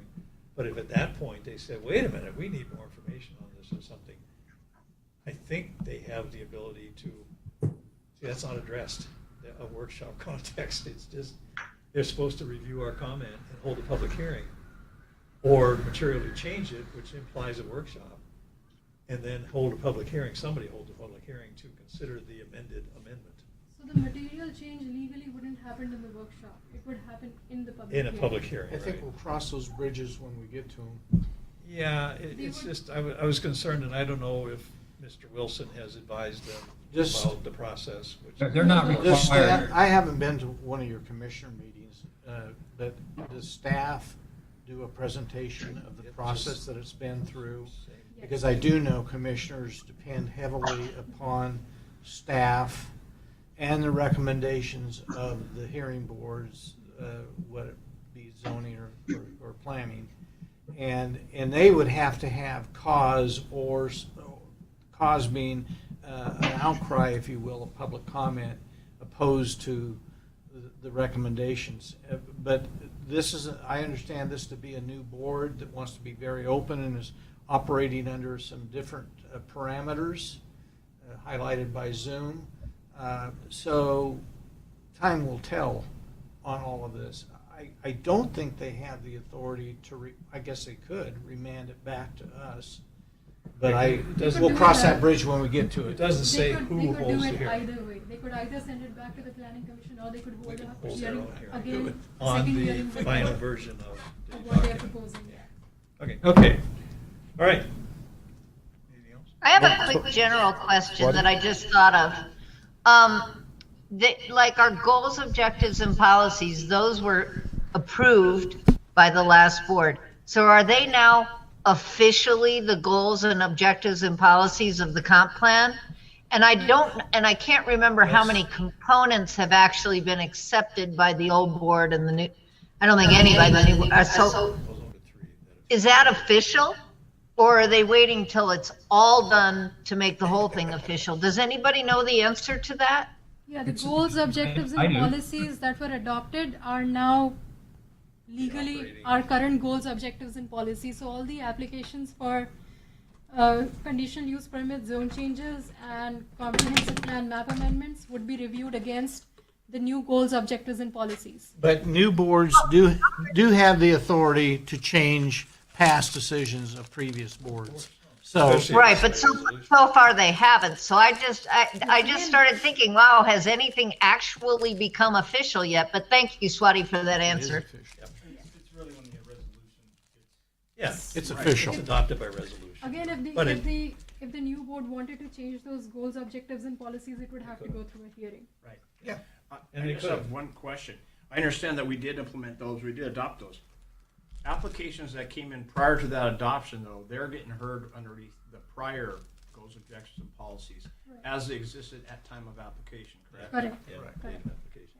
Because you can't retroactively apply those. So real quickly, another thing I stumbled onto in reading over and over and over again, chapter 65, the only land use action that gets required for compliance or compatibility with the comprehensive plan are zone changes. And it says in there, if you look carefully at 6509, 65, yeah, 6509, 6511. 6511, it specifically says they have to show compliance by looking at the policies of the comprehensive Yes, plan. exactly. And what it is, and I've been working, well, we've been going back almost 2 months now, all those suggestions I brought in and talked to you about. Yeah, they only get, 6511 says that any zone changes have to be not in conflict with the comprehensive policies. The policies of the See, comprehensive plan. we've been going ahead and using the specific goals and objectives. Yeah. You only should be looking at the policies. Right, so that's another thing to keep in mind as we're pushing this forward, writing our policies so that the policy is going to lead to a code section somewhere, Right. and it reflects the language in the component. But, and also, I mean, I think we gotta make some recommendation to the planning department about, at the end of every application for a zone change, that it lists out all of every one of the components to see that it's compliant, and some of them, the vast majority of those applications put down NA. Or they have nothing to do with the policies as they're written. So it's usually variance applications because they are not reviewed against goals, No. objectives and policies, but conditional use permit, zone changes and comprehensive plan amendments, we encourage the applicants to fill out those sections, Right. read those goals, objectives and policies and fill them out. But the ones that we've always seen have very little to do with the written policies or goals. Probably in the past, but now we are like, Yeah. we have to write it. But I don't know, but the ones, if we analyze the responses, the valid responses that have come on the applications, how many of the component discussions have not applicable, not applicable, not applicable? Quite a few. So I think we need to critically look at that and determine in the comprehensive plan, put some policy in there. When a zone change, a conditional use permit application is that, here's what the policy is for reviewing that against the comp plan. Just to really lay it out. Otherwise, I mean, I've gone through some of those, either myself as an applicant or helping applicants put those out, and it's the most frustrating thing in the world. They question it, why, what does this mean? How do you have to do this? And you show them the policy, well, it's got nothing to do with me. Yeah, what's population got to do with this? Yeah, think I mean, that one that the guy complained about here recently on the zone, no, was it a zone change? Or no, it was a variance. A variance application, he said, the guy said he's gonna have local contractors. How's the county gonna ensure that a Bonner County contractor does his house? Oh, for crying out loud. So I think Matt brought up a really good point in 6511, which says that the application doesn't have to be In accordance, it has to be not in conflict. Not in conflict with. And, right. yeah. So you Yeah. don't have to show that. There's a lot Hey, guys, it's are we going adjourned? to help Are we the- adjourned? you A lot have of to show wiggle that room, 'cause it's not it's going to not affect going the to. population negatively. Yeah, All because right. if you look at the Idaho land Hey, use hey, Mike, you handbook, gotta- that you gotta- 700-page Let's- land use handbook, we're still it in goes session, in great so- detail. All right. Oh. Anything more? Nothing. The gavel's down. Gals Right down. now, I need to talk to you a minute. We're on till, we'll extend this till March 7th, March 2023. 4:30 p.m. 4:30 p.m. Thank you, guys. Yep. I'm gonna grab you another house. Go for it. It might be frozen by the time we get Thanks, Alan. Thanks, Debbie. See you guys in a couple weeks. I'll see you then. When you get data for that economic development thing, just shoot me an email. Yes. I'll modify it again. Thanks. Recording stopped.